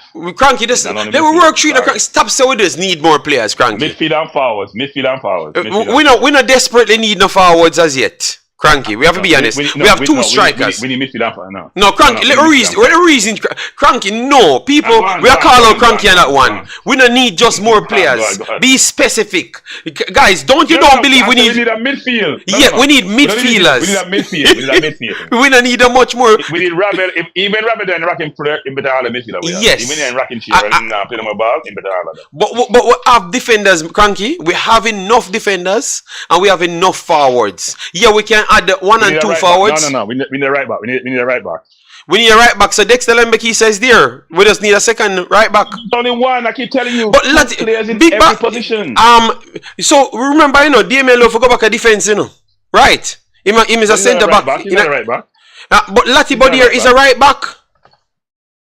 Oh, you know what? That's true. So Lati Bodier will come out of the defense and go to right back. Lati hasn't played right back for us, but you're right. Yeah, but he played right back majority of the season this year, and he played some centre back. I've seen him there, and he played the last game. Yeah, man, he's very good at right back, man. Very good at the last game before him come here. Him have an assist. Corrected. You're right. We do have 2 right back. We have 2 and we have 2 left backs. Very good left backs. We have Wolper centre halves. Yes. Forward now. We have decent backup goalkeepers, frankly. Yes, I think our goalkeepers are okay as well. Goalkeepers. We don't have a bad team in a Cranky. We don't have a bad team. There's midfielders. We don't have. We need midfielders. And forwards. And a couple of forwards. No, it's true. I know you guys figure we have the prodigal son. We have Bobby Reed. We have Gray. Yes. We have Cephas. We have Antonio. We have Nicholson. What's that, 6? Yeah. I still think we need a couple more forwards, and I think we need about 4 midfielders. Sorry, we do. Okay, all right. So we not look so bad, Cranky. We not look so bad still. So we're not as bad as. But here's the thing, JD. Offensively, we're anemic. Trust me. Yeah, but Cranky, that was due to what we have to supply them, because we can't just go from back to front every single time, because remember they said in football, get it over the top is a 33% chance you have to get the ball if you don't have this super aerial threat. You get me? And we were using Jamal Lowe and Cephas. None of those guys are not strong older players. So that goes down for less than 33% time. And ironic, they got less than 33% of the aerial balls them. Because some JD, I was watching England play, and I was saying, boy, I'm so mad Tony decided to play for England. I don't think people realize how good that kid is. He's not a kid, he's 27, 28. But his whole up play is ridiculous. And his movements. You play the ball into him, that's what right was for the US. You play the ball into right, it sticks. No matter who marking, it sticks until he wants to do something with it. We don't have that. Our whole up play is not great for most of our forwards, actually. We don't have an exceptional hold-up player.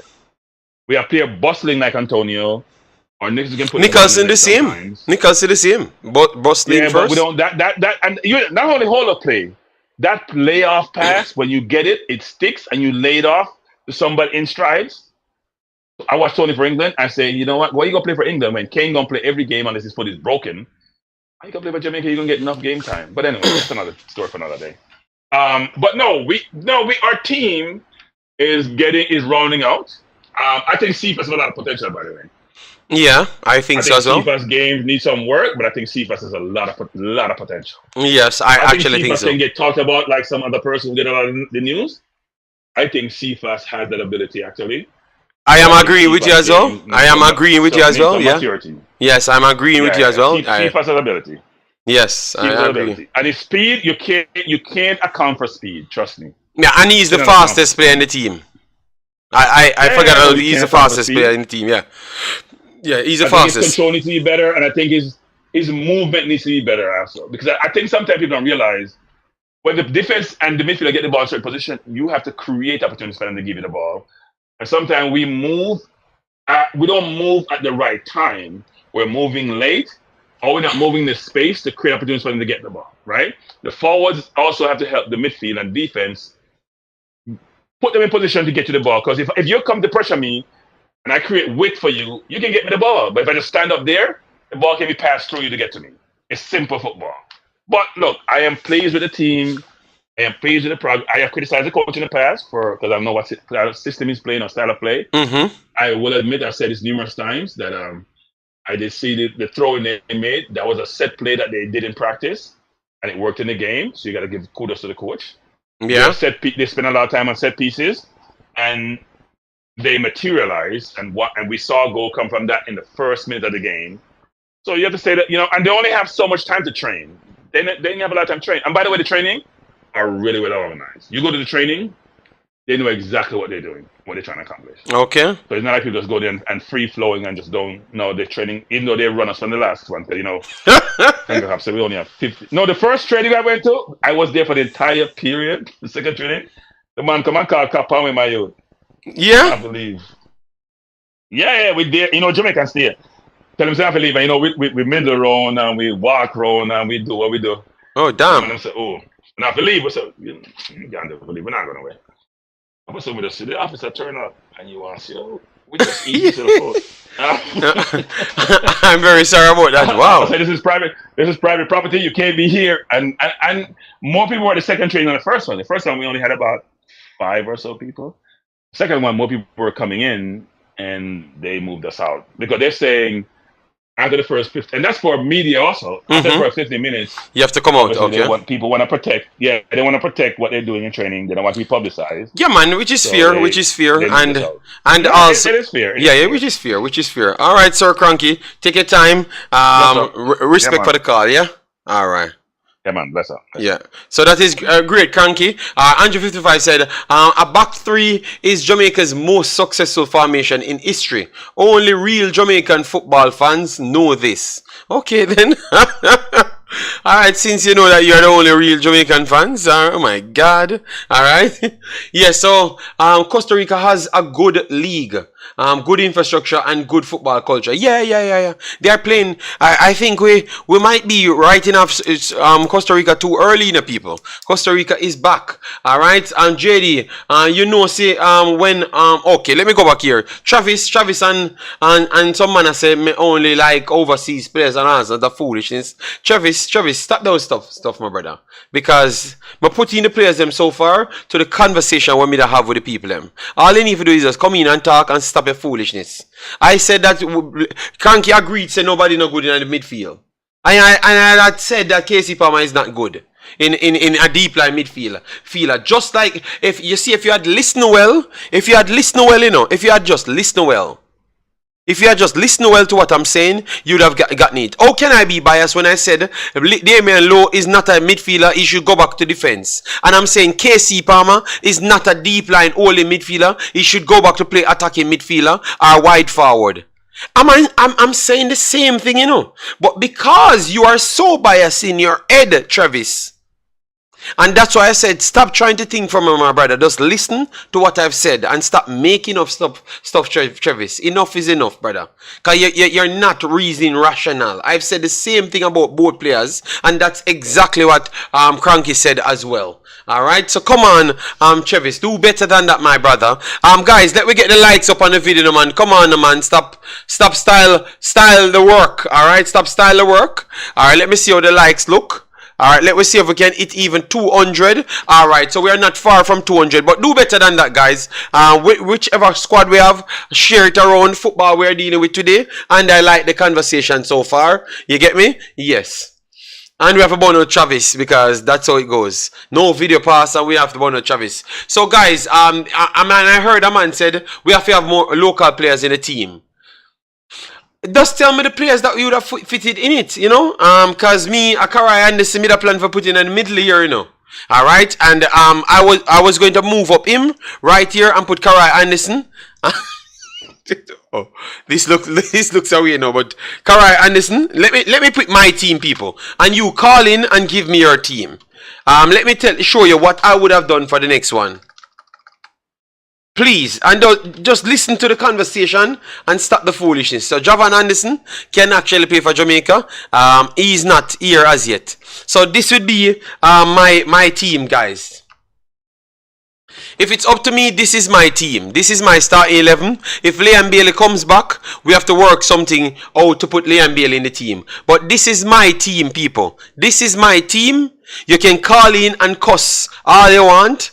Yes, but I would have put in Karai Anderson in it and put Latibodier back there because of the ball retention. Karai Anderson could give you the link-up play between the back and the front. Alright, that's what I'm looking for. None of our players them could have done it because KC Palmer was not a deep line midfielder and Damian Lowe is not a midfielder either. So none of them ain't passing any ball from out of the middle because they're struggling to get the ball in the first place. So if you have a better idea, people, please provide me with it because I have no other idea. Alright, but this is what I'm working with so far. Let me know, educate me, because if Brandon Cover would have come in, so you put in Joel back. Yes. Jay, anyway, they know why I'm putting him back in midfield now. You know why I'm putting him back in midfield? Because I think he'll do a better job than Damian Lowe in what they want him to do with a 4 in midfield. I thought that I would have put him back in midfield. Or Hector, I would put Hector back in midfield. If you want to do that, alright. So this is what I would have done then. But because I thought that Hector because I thought that Lati have more legs than Hector, that is what I would have done. But Cranky said this is what he would have done. So come on, people. That is what I would have worked with. Because I wanted someone in midfield to link with the forwards them. And only Karai Anderson alone can truly do it. If we are going to use this system. If you want to change the system, then you can look at it different. Alright? It's easy to know the players you eat in the team. Oh my God. Marlon King. Come on. Marlon King. Call in. The number right at the top of the screen. Call in. We see Big Bad Teddy Gray Lee. Teddy Bear Lee calling in, so let me call him. So no JD, leave Lati in centre back. When we put him back at centre back right there. So Teddy Bear Lee, this is my squad. Andre Blake, Deshaun Bernard, Ethan Pinnock, Lati Bodier. They put him back in centre back, which I wanted him to go in midfield and Hector stay at the back. So Hector in midfield with Karai Anderson. Then you have Dexter and Greg Lee back in until Amari Bell can come back in. Then we have Bobby Reed, because we might need someone to drop into the midfield, and Liam Bailey, we don't know when he's going to play football. And we have Mikel Antonio up front, and we have Damara Gray. You have a problem with that, brother? Because they must say, I pay overseas man on the team. But I just out the game play out. And not my fault. I just one place, one other player can come in back to talk, you know, Damian Lowe, you know. Only one other player, you know, so I don't understand when I say that when they come to the same conclusion as me. Yeah. Alright, so when I say alright, so I think most of the fans them agree now that a 3 at the back is the way to go. I believe at that, you know. Yes, so you work with a 3 at the back. System that you have to have 2 number 8. Yeah man, a 3 at the back. I think a 3 at the back have to go around. But with a system like that, I think a 2 central, 2 number 8 have to play instead of 2 stadium, right? Yes, 2 number 8s. So what you would have done now? Who you'd have put in? Because Ethan Pino coming back. Ethan Pino could have been coming back. Bring back Ravel Maris to do. Ravel has to come back. Teddy, that's the next English band man. Again. So all them beat me and you have put more in the team. No man. But Damian Lowe after alright, so Damian Lowe at the back, boy, based on the politics and them there, it don't be Damian Lowe and Ethan that them spotted and did it. Okay, so you take out Latibody out of the team completely. Yeah, make him up on the bench. Alright. So Teddy has said Lati go up on the bench and put in Damian Lowe. Alright? And because he can't play on the left hand side, good. If Lembikisa tired, we have Latibody here to come on. If one of the centre back. Because Latibody are one of them utility players. Yeah, that is true. That is true. I agree with you right there. So we can have him on the side as that. But I think Lowe got play. And by the way, not to say Amari Bella left centre back, he will play. No, he play left centre back, but he play left wing back as well too. He play left wing back as well. Yeah, so he can play all of the position them as well. He can play, but alright. So Ethan Pinnock on the left, Deshaun Bernard in the central? Or you bringing back Hector in the central? So you bench Deshaun Bernard as well? No man, Bernard as a young leg. Alright. So my back three would be Bernard, Low and Pinnock. So maybe Pinnock play as a the sweeper, or what we call it, sweeper. So would you Pinnock is the left-footed one, you know, but at the same time Bernard can play over the left-hand side. So and both of them faster than Pinnock. So would you make Pinnock marshal the team, as in playing the central? Yeah, man, cause I guess so. I realize Bernard and Low them kind of. Yeah, man, they're fast, man. They are fast, you know? Man. Yeah. And them hot-headed, you know. So I think we need a calm person. Pinnock even play on the right when he's ready. So Pinnock is a man where. Make him sweep him. Would I rather for Pinnock be the sweeper? The last man, this assistant. And then in midfield now, you already pick a fullbacks them, but you need to give me a 2 midfielders. Yeah, midfield. So Ravel are one of them. Ravel. Alright. Yeah, no number yet. Yeah. So. Alright, so. Maybe Hector can be. So you keep Hector in midfield and then change Anderson to Ravel. So Ravel did them, maybe Anderson, the open, but Ravel have his number yet after that. Alright, so Ravel. Don't forget even about DJ, DJ is here too. You can use Daniel Jones if you want. As a number, 2 number yet. But the kind of midfield, we need the mid, I don't know, but Ravel would under good to the midfield though. DJ and Ravel play well, but we normally let him a lot. Andrew Hines says Maggie, what happened to Maggie? I don't think Maggie can play in the system. Andrew Hines. No, this is a system I can't manage. Maggie, you know. After a system like this, you have to have pure workers, you know. Yeah. The only way a player like Maggie can play unless you have 2 CDM, like 2 number 6. Yes, and have, you know, and change it to 2 strikers up at the front and put Maggie as the little Reina type player. Which I still would have given KC Palmer. KC Palmer is true job then. You understand me? Because KC Palmer plays that role. KC more the game. Well, no, but that role him actually playing. At that him, when Maggie do that him doing in real life, you know. But him never do it for Jamaica. Them have the man play defensive central. You understand me? Oh, so we'd rather for risk Bobby Reid will play the role than KC Palmer. I don't know. As a number 10 link up or even Omari Gray. What do you think about that? Omari Gray? Yeah, Omari Gray can play inside. To be the link up. So what you would have done then? So because Omari Gray and Bobby Reid out wide, you know. My 2 up front will be Boza and Mikel Antonio. So you want somebody creative behind them. Yeah, behind them we are link up. So either Omari Gray or Bobby Reid, but one of them use a Maggie type of, you know, yeah, one of them with a. So you take off either Bobby Reid or Omari Gray. Still with that. No man, we can't take. Hold on. You're full of squad already. You're full of squad already. You have Andre Blake, Damian Lowe, Ethan Pinnock, Bernard, and then you have Hector Lembikisa, Ravel Morrison, Hector, Greg Lee. So that's 7. And that's 8 full up. And then up front now you say you want Shamar Nicholson and Mikel Antonio. So that means that you just want to use one in that camp. You want in that camp say half a pick between Bobby Reid or Bobby Reid or Omari Gray. Gray would go with. Gray. Alright, so me have Ravel Morrison. Me have Ravel and Hector in midfield. Alright, so Hector kind of spot now, so you know. But I think Hector would give it due to the play of the tournament and them things. Come talk about World Cup or future, I look for now. Because the team have a balance with the youth. Because if you notice, we have how much players over 30 did this already. At least maybe 6 players over 30 now. Yeah, Hector. So Mikel Antonio, over 30, Ethan Pinnock, Lowe, Blake, Ravel, yeah, man. So most of them over 30, but so we have to have couple. Yeah, we have to have Deshaun or the young one, Lambesiki, whatever. Me always mash up his name. Dexter, Lembikisa. Gray 27 or so. Yeah, man. So Gray will be the next age, you know. Gray, yeah.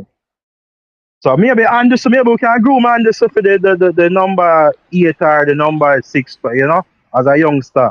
Yeah, but so Lembikisa, yeah? you throw him off. Him there on the bench and wait for you to call him. Yeah, but Hector, you look away, we throw Hector off, but we have to throw Hector off still. Oh my God. As a midfield, so. But as I say, Low, I'm gonna get the So you see it? You so Low make a team of fronting then. You see it? Low make a team of fronting. No, don't have him in a midfield. I have to put him in a defense. When you say, oh, Hector, big baller, you know. No man, over the years, remember Low one away centre back them where, you know. Even if Low they play centre back in this tournament, I think him stats so that look good and everything. We can't go around brother. No, no bother with it. He played a good game. He played a good game. Listen to me, he played a good game against Canada. He was having a decent game against Canada. Then he goes in midfield. Then he had a good game. Alright. Before that against Haiti, he had one of his worst games. He never played the other game. But he had one of his worst games against Haiti. So what you talking about, man? Come on, man. With better it's good to have them problem. I have only a centre back where I can give away there. One time we used to have fight to get a centre back. So, but I think the back three currently, Low, Pinnock and Bernard. So I think that's the coach, you know. Low, Pinnock and Bernard. All right then, Hector. Hector, if you can't get a game in the midfield, you can't play. That's wicked. By the way, the coach can I said the coach can drop Bernard and put in Hector, but so why you keep at the back? No, but Bernard at around 23, 24, brother. 23. So what you talk about? But when I say yeah, but Teddy, you play politics. You can't go. You want to go Damien Lowe, you can't take him out. No man, politics have to play night, you know. All right. Leader, sometimes you see some art. You like you heard about art. Sometimes the art of the leader, you know. Omzo. It was to one on it, Teddy. Omzo. So Lowe was the only one at a bad game. Omzo, Teddy attack like Lowe play every game good. I mean, I said that's not true. Because you have the Guatemala game, you have the 80 game, that he was at fault for these errors. So we stop make it look like this man now create errors as well. So he's not undroppable. And now we pick other man where people say them was the best players. And we can't put them on the field. We have to bench them. The reason why Ethan Pinnock play because they're the best player in the team. That's the only reason. But Teddy, I pick him team, but it's alright. Teddy, pick a team, brother, because me no want to fight with nobody. Yeah, man, that's my team. Ravel, they need to bring back, but Ravel, we understand Mafia play football, but we need a Ravel type player, you know? Yeah. So we are the third best team in Concacaf now, no sir? Me no know still. We are have that discussion, you know. No man, that Nation League, sir. No, we are the third best. That Nations League, sir? No, we are the third best one. So the stat. The stats says so. So we're the third best. No man, no. Me go pull up the stats now. You know, you tell me say the stats says so. So we go in an index. No man, we're winning bronze. No, in the competition we're the third. Yes, we are third best in the competition. We beat Canada. Remember, we beat Canada. But Canada beat it, we know. Canada beat it, we know. You remember so Canada beat one and I gave them to. Win and goal, win and goal, you know. Panama, where we believe where we fear we beat Panama. Yeah, we beat Panama, but Panama beat with the last 2 times, you know. So, let me get into this, guys. The best, who is the actual two, which is US. No, Teddy, we want to go into that one now. Are we truly the best third place team? Because, let me talk about it. Jamaica is the third best team. Yes. Teddy, give me a reason as to why Jamaica is the third best team. Alright? Yes, go ahead. Alright, so according to this competition, you know, otherwise for this competition. So Teddy, one competition I use. What to the next 2 competitions we'll play them on them?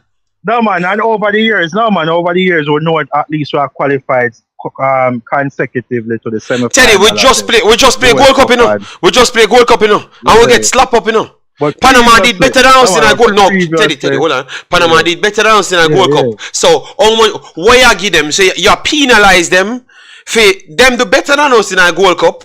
Knock out United States, go to the finals, lose the finals, then come here and last us, then them beat us the last 2 times, but all of a sudden, and them go better than us in the World Cup qualifiers, them do better than us in the last Nations League as well too, so them do better than us in every single thing, but yet still, We beat them one time. Now we non-biased though. Yeah. Yeah. Now we non-biased. I Well, think Canada third.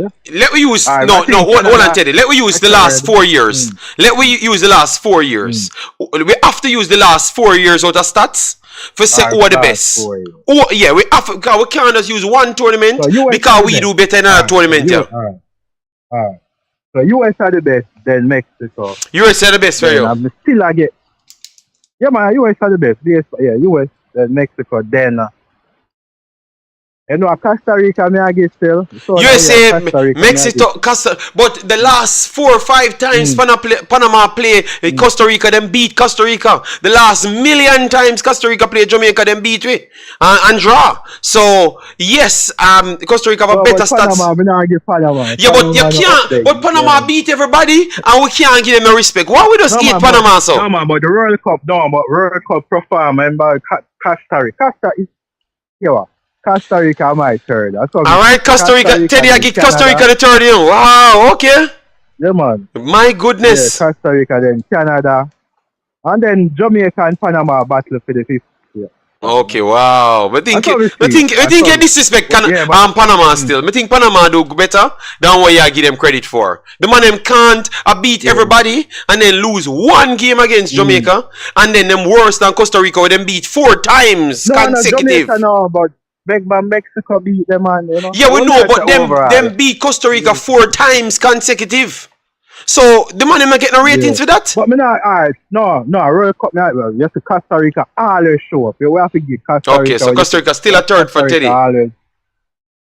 Third for me, you know. But as me say, open for discussion now. Alright. Jamaica and Panama fight for the 5th spot. The 5th spot, you know. But they look like it lean to Panama. Basically our first in a while will be Panama. So we still in the top 6. You agree with that? Man. Teddy, stop put words on mouth. Me not talk about Suriname in no top 6. I have not talked about Suriname. I used to say. I never said Suriname in the top 6 a year ago either. No, we are discussing top 10, top 12. No, say, but maybe we are going to struggle like. Yeah, but if Jamaica plays Suriname today again, then we're going to struggle against Suriname again. We are struggle against everybody we play. It no matter which team we play. That's the truth. Because the gap from midfield, we don't have the midfield yet, man. The gap from the top 2, the gap to the top 2, I would say the gap from the Mexico, United States, I think that is a gap right there. Yeah. And then everybody else can have half days. But I think anytime Mexico meet any one of the other teams, that's not gap. I think so the 6 team them any day they can beat one of them. No man. Jamaica can't get up and beat Mexico. United States every day, man. And the best Jamaica can ever do against Mexico, United States. No man, we can't disrespect them, man. No man, remember even at the World Cup, I think even USA go our Costa Rica, Panama and lose. Yes, them lose away and then them draw Jamaica. Them draw Jamaica as well.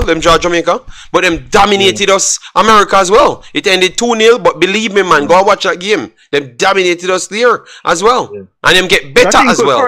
I think we're in the top 6 though, I think. Yeah man, we're in the top 6 man. I think it'll go higher. I think it'll put Jamaica higher. I would put Jamaica in the 4th. I want to go with Honduras. Honduras alright. Honduras play good football, man. Honduras play good football, man. Top 6 though. Them not in the top 6 yet. Though. No man, Honduras. We are top of man. Honduras, no man. We can't disrespect Honduras, man. Honduras a fight. You brought up a good one. Honduras on a small team, man. Honduras on a small team. But them but I don't believe them in the top 6 currently. Maybe them just go to the top 6 because Jamaica in the top 6, Panama in the top 6. Yeah. Because of them two there, and maybe Costa Rica still retain their spot because of what they have done. But Honduras must be at least 7, man. At least 7th. 7, yeah. Yes, them can't be worse than 7th. Like Canada fade though. It look like Canada fade, but they have to it because them are worst team. And then when just curious. Me not think Canada fade. Yeah. No, me not think Canada drop off. Me not think Canada drop off. Me think say they might get good players. Panama and Jamaica improved then. Yes, Panama and Jamaica improved. Yes. And Canada got some new players. So Coney and them guys, they really take a little time. But them find them spot in the team. Yes, so they might get better as well at clubs. So I think the next time, in the next year or so, Canada will actually be better than who they were before. Yeah, because they're bringing quality young players. Yeah, but Costa Rica can improve. I think they have a look for young player. Remember your ball. Yeah, man. Their young players are your young players. Believe me, some of them other young players aside from my two Aguilera and my boy Bennett. They have more. Yeah. Contreras, them still show good promises, but they have some new young players, man. Ones that played U20s with boys Clark them. These Alcachas or whatever. What's his name again, man? They've got a really good man. I'm impressed with them, man. I am impressed with them. Yeah. So as of 2024, I think we are one of the favorites to qualify. But I don't think we take Honduras and other teams lightly, because I think we still have to battle it out. So I think we have some improvement. We need a rival, like we need to get youth the name Morgan Gibbs White. I don't know, but we need to get the youth there though. If we are going to target a player, I think we rather have to target him than even Macy Greenwood, you know? That's a type of player that would handle well. Lewis Baker will stop. What do Lewis Baker now? I don't know. I never really check much up. If we get a player like that and Isaac, we're not going to fit. We're done with him. I don't know. I never really check up on it. Never really check up on it, to be honest. No. But we have a midfield issue though. We have a midfield. We need. If we are target players, I think we have a lot of forwards, man, and wingers. I don't believe we need no more forward. We just need the middle. The middle needs to start. The middle needs to start proper. So me see. Yeah. All right. So anyway, JD, me I listen to man. Others will call in because that's the hot topic, you know. All right, that's a hot topic. All right. Yeah, true. Yeah, man. Yeah. All right. So we have some super chat. Let me read it.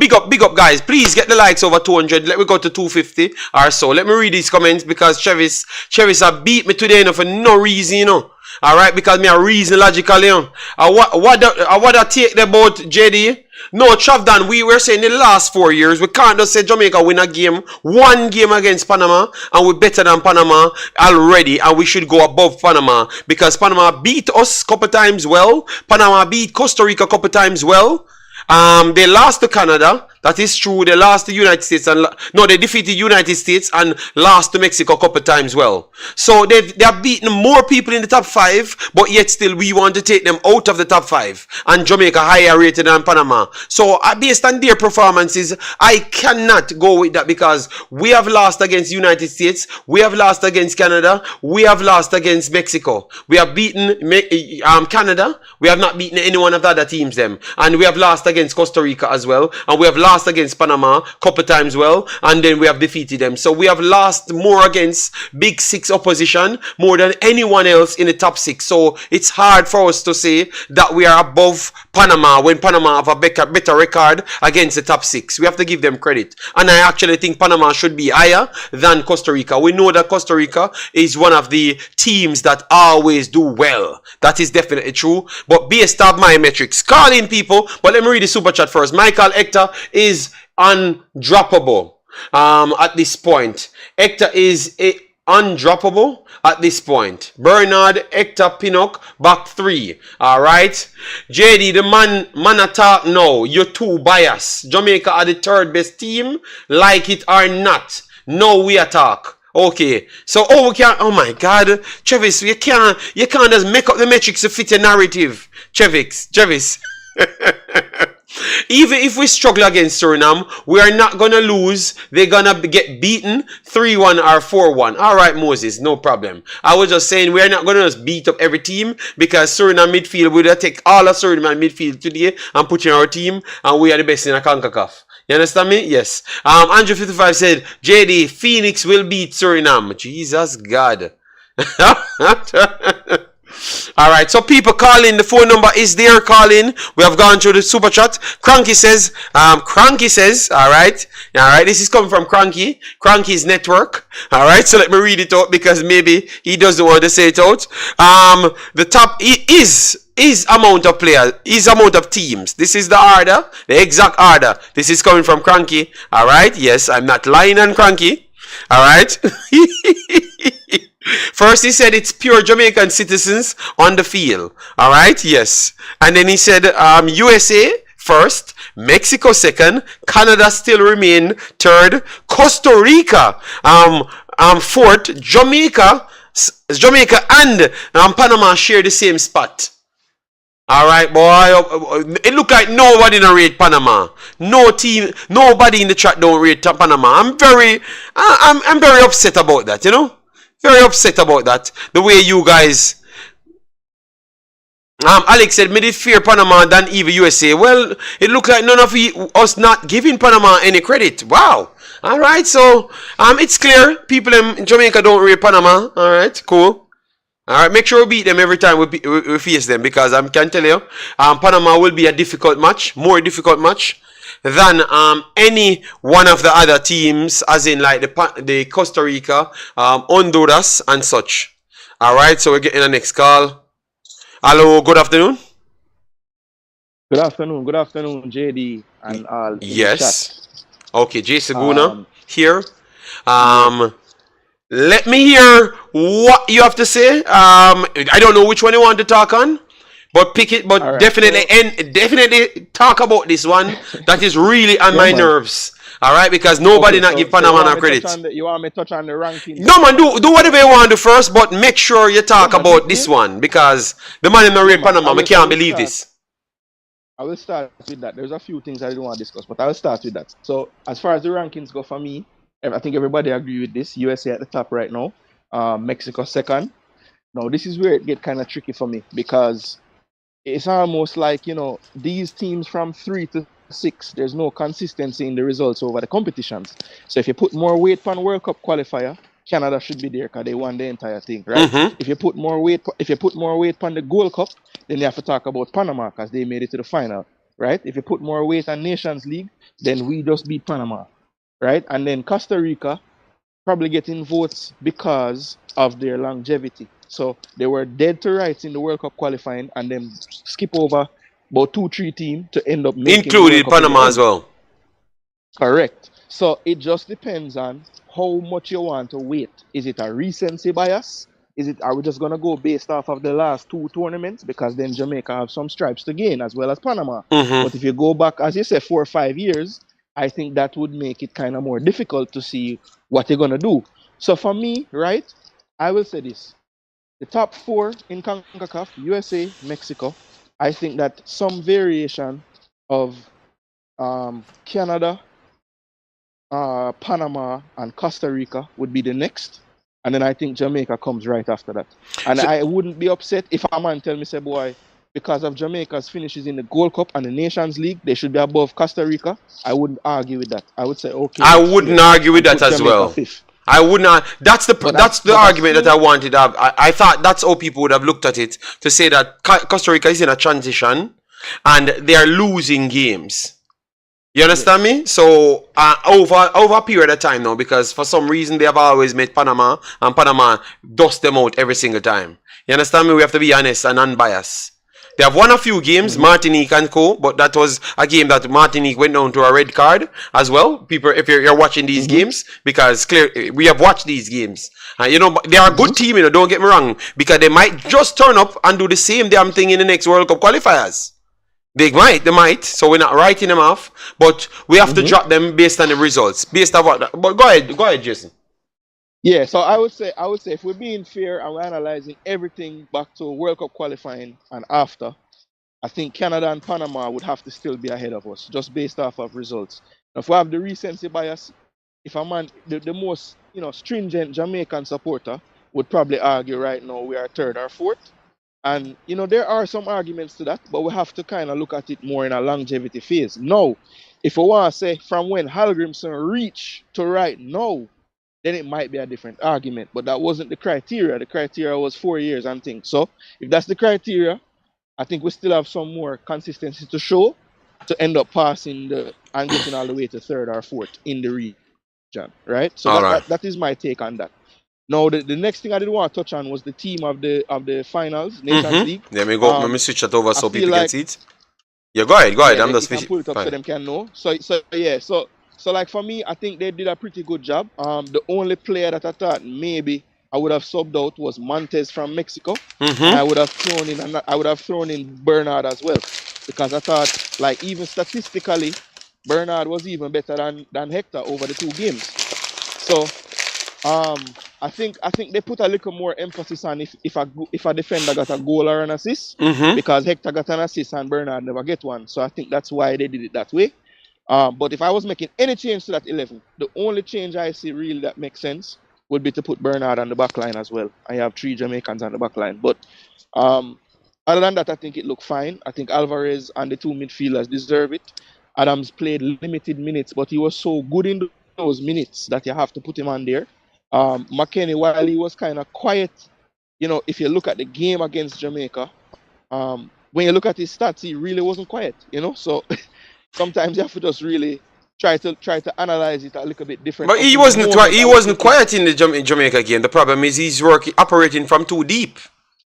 Yeah, I think in terms of like what I expected coming into the game, but you're right. It's a similar situation to it like Casey Palmer. Yes. Lately, the man has been playing literally behind strikers for Juve, and he's like really playing well in those roles. And then now for the US, he had to come back and play a more sitting role. So, it could have affected his output as far as the attacking goes. But even his stats were still good. He was still dictating play, a lot of touches, high accuracy passing and those things. So, I don't have no issue with who they put on there. Haji Wright, I think they deserve it, because even though I'm never scoring the final, his hold-up play was excellent in that final as well. So yeah, I have no issues with the rest of it. The only one I could argue is I think that Bernard over the 2 games might have been better than Montez. Yeah. But, it is what it is. It is what it is. And then as far as this argument now with the team and how it's going to look when players come back. So, for the life of me, I don't understand. All right, so everybody wants to turn Low into a midfielder. I think he does have some positives in that role for what we need as far as the energy is concerned.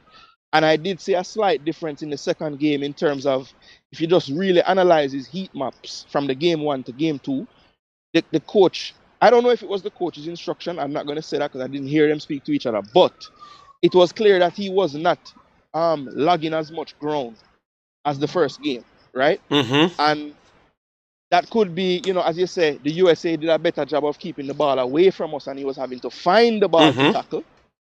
But I also think that he tried to unlock Casey a little more in the second game and told Low to be the one to sit. Because even when the USA game started, I'm saying to myself, boy, it's very surprising Low looked like more like the 8 and Casey playing more like the 6.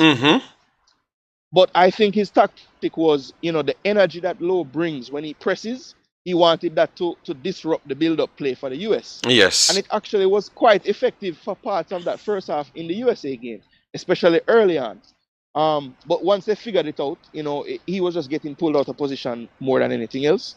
But I think if we can get him to kind of relax in that midfield role, and I don't think he's ever going to be the most technically proficient player in midfield. I don't think that we should expect that of him. But if he's going to put him in midfield, he just needs to be a little more dedicated to that area in front of the defense. And I think it can actually work. Now, anybody that wants the most pleasing aesthetics to football, it's not going to happen with Low there. But it could be something that garners us some results, I think. And I don't think, if you look at the current makeup of the defenders and how technical they are on the ball and how comfortable they are on the ball, I don't think putting Low back in that unit makes sense. Because Blake already doesn't have the courage to play short most of the time. And I think it's growing with this crop of defenders that he has in front of him. And I think putting Low back in the defense disrupts that. That's just my personal feeling. Especially the fact that we have 3 that played extremely well in that role, and we know we have Pinnock to come back. So for me, on that back line in the system we have right now, Low would be the 5th choice. Okay, so take out Low Tyrone. So give me a 3 then. So I would put Pinnock central. I would keep Pinnock in the center. Yeah. Actually, yes. I want the and Latibo there, right? What you say about Latibo there? You put him over left? But yeah, that's what I would do. That's what I would do, honestly. But again, it's very tough to take Hector out of that middle. But I feel like in that back system, You know what? You know what? I'm not gonna do that, JD. I'm gonna put Pinnock in the center. Sorry, I'm gonna put Pinnock on the left and leave Hector in the middle, and leave Bernard on the right. Okay. Yes. And then, oh, you're going to And work in midfield. so for the current crop that we have, if we don't get any other players, I know I have cussed Latibo there since he's played midfield, right? Mm-hmm. But I honestly feel like in this version of the midfield, with the 3 centre backs and the 2 wide centre backs kind of stepping up into midfield to make even more numbers, I feel like it might look a lot better for Latibo there if you put him in the centre with like a K-Roy Anderson. Because I don't think Latibo there going to give us the legs like Low in terms of just covering ground. But I feel like with the extra bodies, with the 2 wing backs and the 2 centre backs pushing up as well, Mm-hmm. I feel like if Latibo there, and we saw it in these games, if he has players to combine with in midfield, it can work. It can work, and he's pretty technically sound, and he won't give away the ball as much. So the one thing that I can't replace Low from the midfield with is the energy level, and just You're he sure does about have that, a Jason? presence. You're sure about that? Because I think that Karai Anderson, don't underestimate that energy that he brings you, because now the difference with That is him, true. he's actually doing running the right places on the field. So I actually That is believe true. that Karai Anderson have more energy than Damian Lowe, because he's running up and down and going more places and not being tired. So are That we is true, because calculating if you energy no, go because ahead. some big tackler go on and some big clashing and excitement? That I'm just asking. Yeah, I'm not fighting against anybody.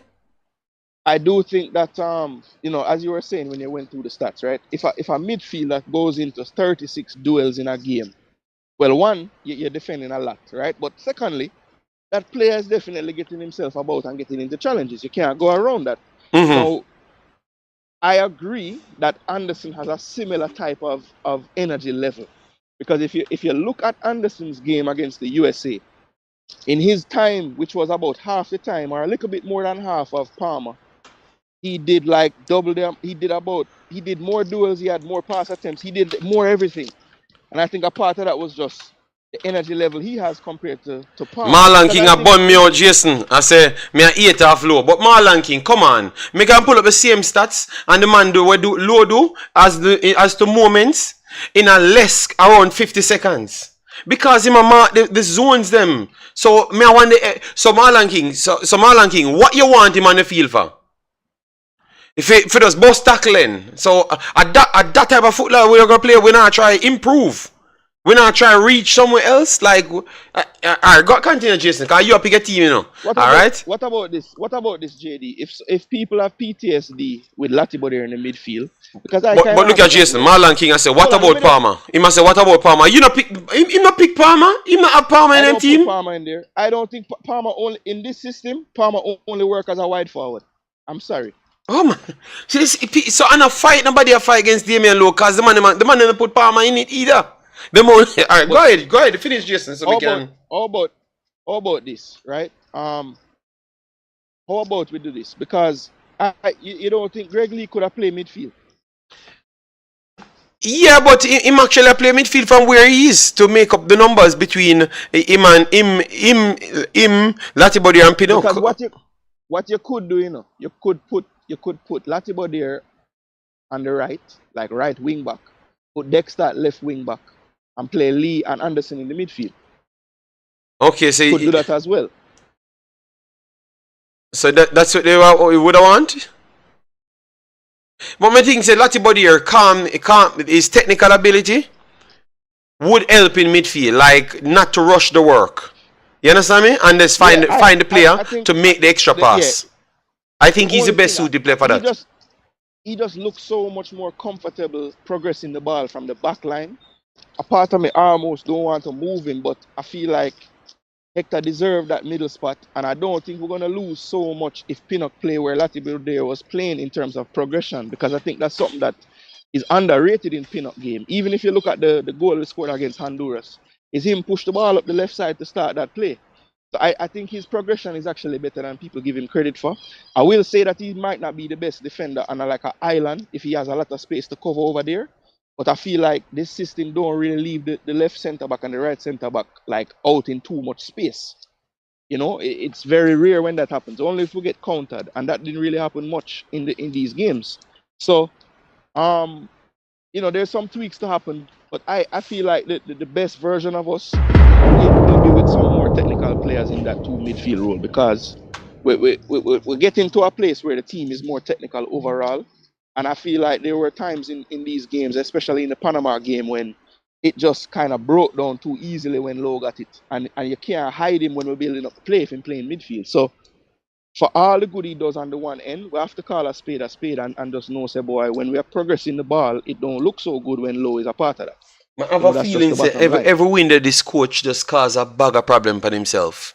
Because all them are there telling yo, the coach said this, Ishmael, him just attack. Oh, the coach said. So Ishmael, how much time we prove say the coach wrong? How much time we prove say the coach wrong, and him have to end up do what we say for when for doing at the end. You saw like funny? If you listen, wow. If you listen to everything the coach said, the coach admit that him have deficiencies in the position. But the headline not going them never hear that. They never hear that. Yeah, the headline going to say the good part. I'm gonna say, listen, people don't need to hear this call and say, boy, me a beat Lowe.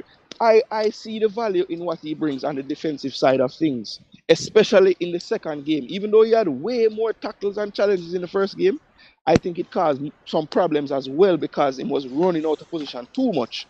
In the second game, when he had more of an anchor on him and he wasn't running out of there, it looked a lot better to me. And the last thing now to turn it over now to the next level is, can he improve in the midfield when he's on the ball?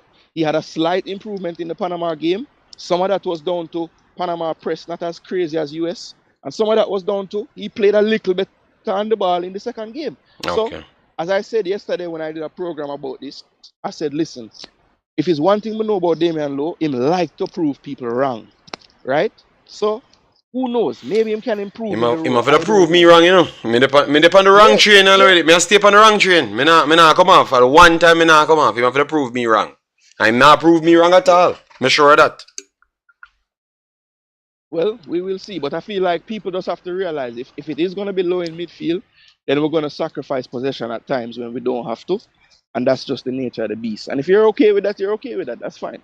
But I feel like there's another level we could get to where we don't have to sacrifice anything. And we can just play the football, still defend properly, still win challenges, and actually possess the ball better. And that is exactly what I try to achieve. The lack of, like every time we have to give up something when we have 11 players on the field like everybody else. And we are saying we are the third best in Concacaf, but don't have all of our thirds them. We can say it's actually set.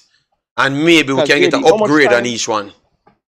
How much time we're going into this? I was saying, boy, you know, so we have no forward and winger, you know, but we kind of need some help in the midfield. Now, Cranky, I say, we need midfield and forward. So you see what the lack of midfield will do? It will all make you forget that we actually have good attackers to use, you know. Because they're not doing anything on the field. And it looks like they're not doing anything, but they can't get the damn ball. Because if, as you say, stats are stats and you can't change them. If you kick a long ball to the forward line from defense, it's a 33% chance you're going to win the ball. That decreases heavily if the people up there are not equipped to have that skill set. Yeah, so the first game. How you gonna pick the man them? Why are you gonna even pick a forward then? But you just put 6 man in a midfield then. And then you have 6 man, 2 man a tackle because we're just desperate to want to have a player in the team. Because now here people burn me out. Umzo said he never proves me wrong. Never ever.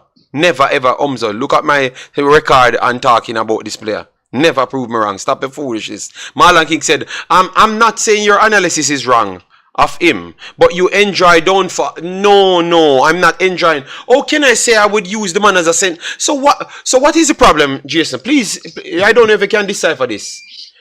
If I said I would use the man somewhere different because I'm trying to achieve something in the team, and maybe I will question even the part where I'm going to put him in because the other man them look better. Why, Marlon King, why we have to put him in at the team?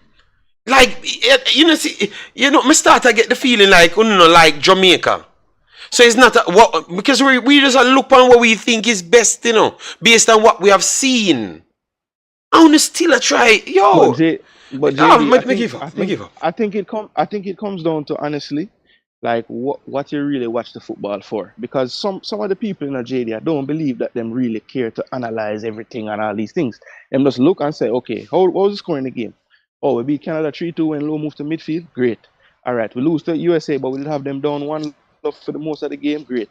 We beat Panama for the first time in a while. Great. Where was Low playing in those games? Midfield. So, I mean, it's not really out of the realm of possibility for someone to think that, yo, we do better with Low in midfield because the results have shown we've won 2 out of 3 games since he moved there. Okay. You know, but obviously, if you look a little deeper than that, than just the scoreline, you can see that, you know, as Cranky was saying when he's called, this may not be sustainable the way we're doing it. Okay. And I would like to have some sustainability and stability moving forward, because over the course of a World Cup qualifying campaign, sustainability is what will get you to the end line, not just figuring out one trick that can work for this one game. And that's what we've been doing lately. We have this tournament atmosphere where we have to figure out a solution in the moment, and we do it and it works, and boom, we get the result. But over time, I don't believe that can work. I believe you have to have something that you can put in place where it's not just a last resort type of thing that you're doing, right? Well, them happy with it in a big boss. I mean, not gonna worry nobody. Them happy with we are fair fight against. We just can't come out and just beat up a team and have the better position and look like how we see the back line and we feel good when we see the back line. I put up triangles and I play out of press. And the first time you ever see Jamaica play out of press, you know, over around 4 years, you know. 4 years, and the first time I see them play with a triangle drop. I never even know that possible. Obviously, we have 3 close by, but Latibody move, Hector move, Dishamber another move, and the other wing backs them a move. And the first time I ever see that in a Jamaica team in a 4 years, go back all of the clips them. So why wouldn't you want the whole of the team play like that? Why wouldn't you want the whole of the team play like? I can't understand this. And imagine this, JD. There were times in the first and in the game against Panama where I saw Bobby Reed, the deepest midfielder, to collect the ball. Now imagine if we did have 2 ball handlers in there and not one Low and one Palmer.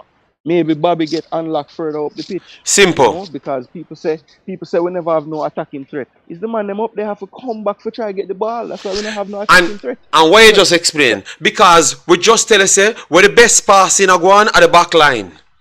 So anybody else have to compete, any man who have the ability to pick up the ball would have to be the wing players them. So Bobby Reed feel comfortable come for it. Him can't end up a start an attack when him already bypass.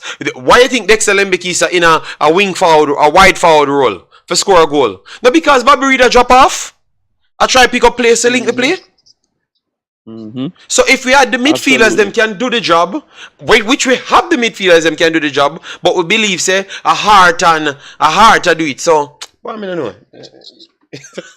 Yeah, and I don't know why people just like feel like, I mean, I think every Jamaican in this window exhibited extreme heart. It wasn't just Damian Low.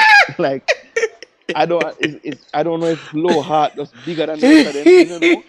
But I saw everybody fighting for the country, fighting for the flag. It wasn't just Low doing. You can't tell the man him that. The man him I tell you what him I tell you. So the man now gonna give in a heart. Our results are king though. Alright, no problem. The results are king. And you missed everything that Jason just said, everything we missed for the whole stream. Because you don't realize that some of the results them come in spite of a person. You understand me? You know, realize them stuff there, you know. Alright? You see, if Pulisic just kick the ball in the back of the net, we would not be like that. If my body just tap the ball in the back of the United States, the whole of there is beat up low. But me show no wicked, you know. But you know what? Me would just keep my analysis until the time when me can speak on it. When the whole of know, I go turn from 0 to 1,000. That's what I like with the fan base, you know. Them try avoid this reasoning so them can take certain things softer. Them just want jump to, love the player, then beat the player. You get me? We are trying to work out things so when the things happen, at least the cushion is there.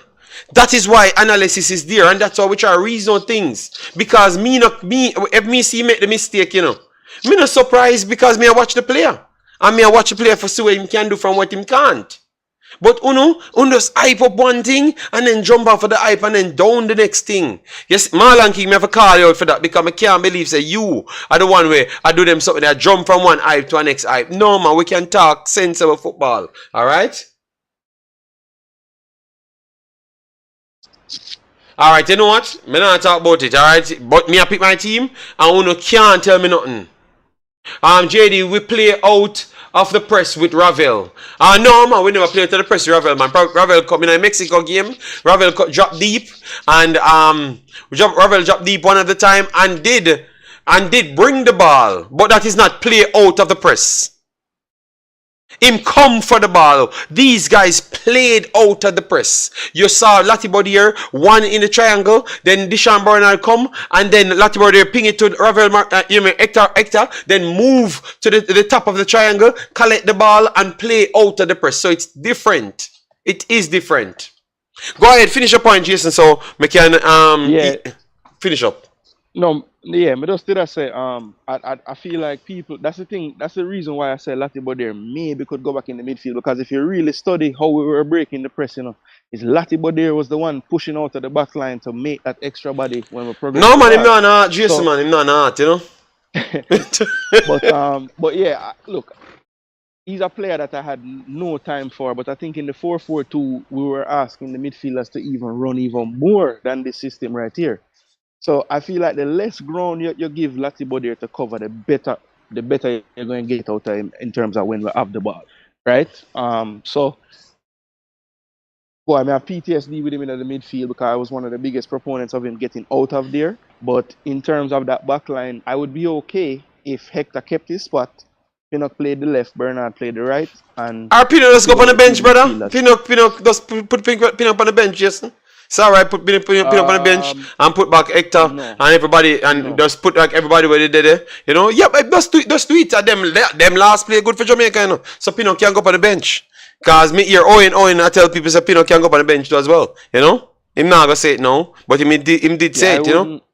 I wouldn't do that. I feel like he has shown me enough over his career and also for his career for Jamaica to say if he's around and fit and 100%, he's going in the team. I mean, I don't know how anybody could argue. Owen, I said him something that you know. He might pretend like he never said so. Owen, I said him something that you know. Yeah. So I call out Owen. Yeah, man. People clip him and show me, you know. All right, then bless up, Jason. Yeah, man. Take more. Yeah. So, Owen, stop comment. Let me go treat. So, massive respect for the super chat. Guys, let me get over 200 likes, share, and subscribe. JD, what happened to Louis Baker? We answered that already.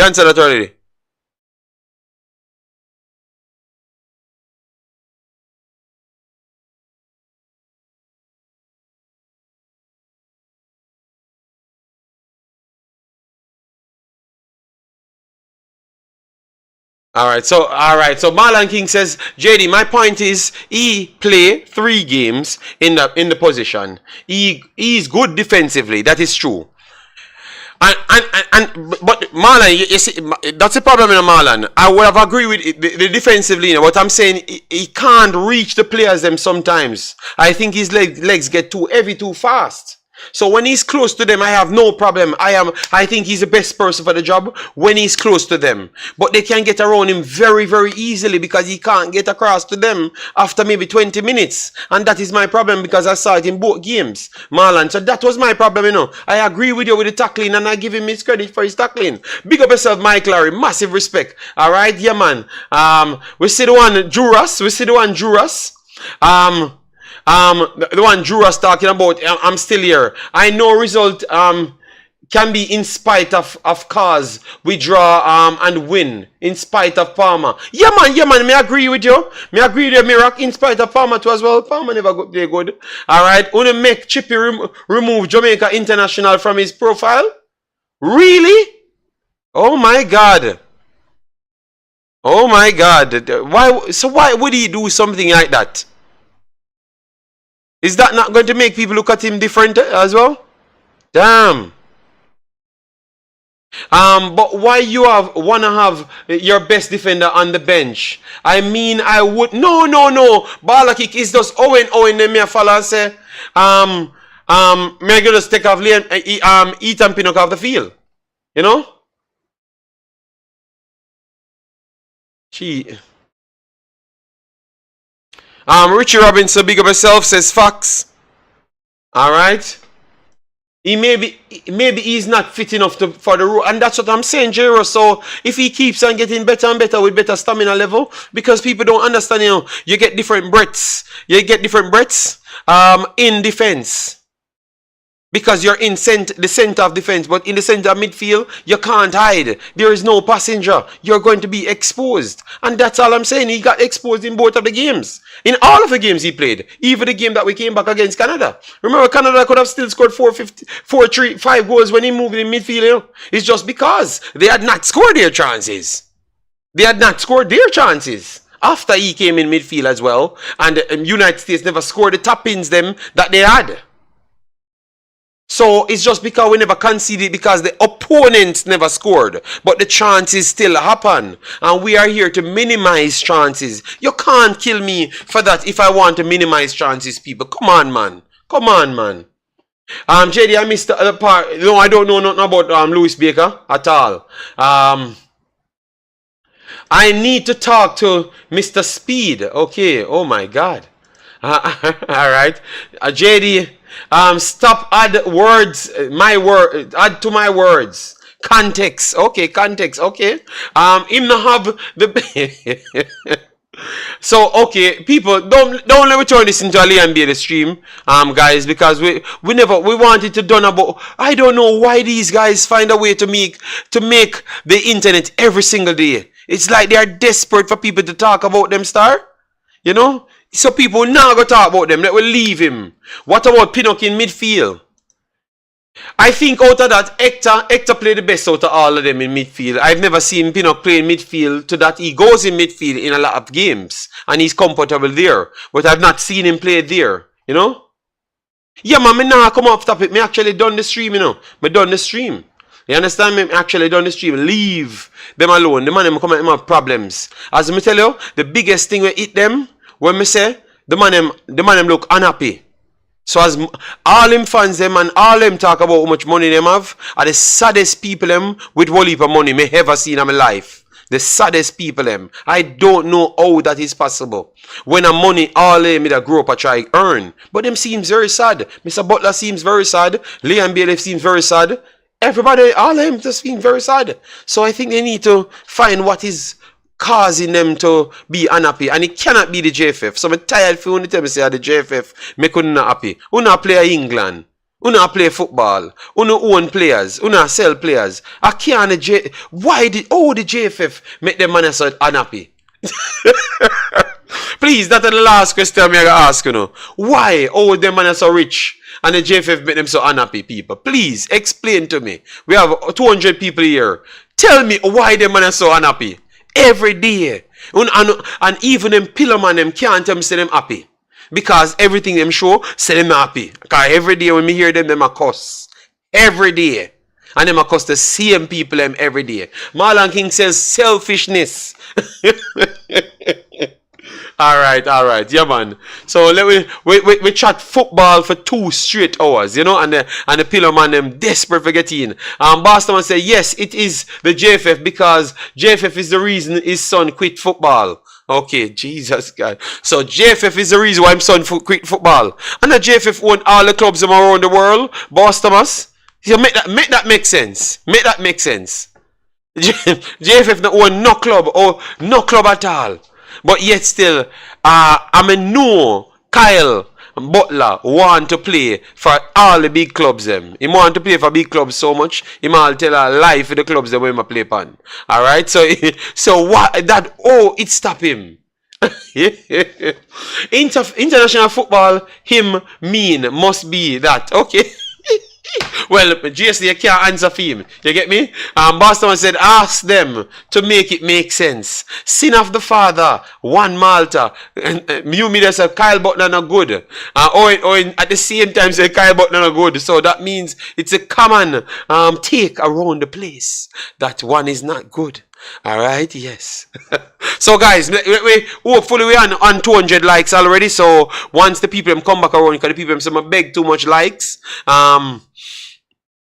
Me need for relax because when they are rewatching the video, my video is one of the heavily rewatched videos. That is true. They will put the likes on. Alright, I'm at 201 likes. So if you just come in, please do hit the like button so we can go up as much on the likes them, because the likes them definitely improving it. Alright, Kyle never good from morning. Marlon King said 11 Phoenix player for start for Jamaica and 12 Cavalier players on the bench. And believe me, Marlon King, he will be cursing that he needs more people on the bench and all of the Cavaliers by them off. But he scored in Belgium Youth League.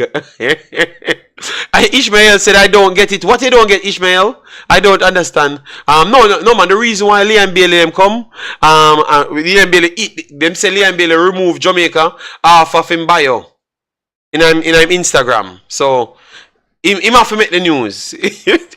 Them not gonna stop until we talk about them. But the good thing is, them fan base have a short attention span. So we are almost 3 hours in the video. So and we don't have Liam Bailey in the title. So they don't think we talk about them. You know? So they are not gonna reach this part of the video. No, they ain't going to. Damien Dash says, Craig said JFF destroyed Kyle career. But Damien Dash, you really believe that, big boss? You honestly believe that, as to what you know today in football, you honestly believe that is true? Because I know that is not true. If you're good, you're good. Alright? Several players never played for England or Jamaica. And they have done a good job. Another good career. I top scored my Saturday morning pickup game. Kyle is crap. That propaganda video of Kyle where the other Phoenix players are falling on the ground is comedy gold. Oh, what are you saying? The man make I don't know if that is true, you know. I don't know. And I'm not going to be here to beat the Phoenix gang for no reason. Alright, yes. So I have 10 more minutes. Send your questions, guys. Send your questions. Energy said Bailey rich and miserable. I think the guy might not be that miserable. It's just because Mr. Butler's problem he's taking up. You know, Mr. Butler in him years every single time, every chance he gets. You know.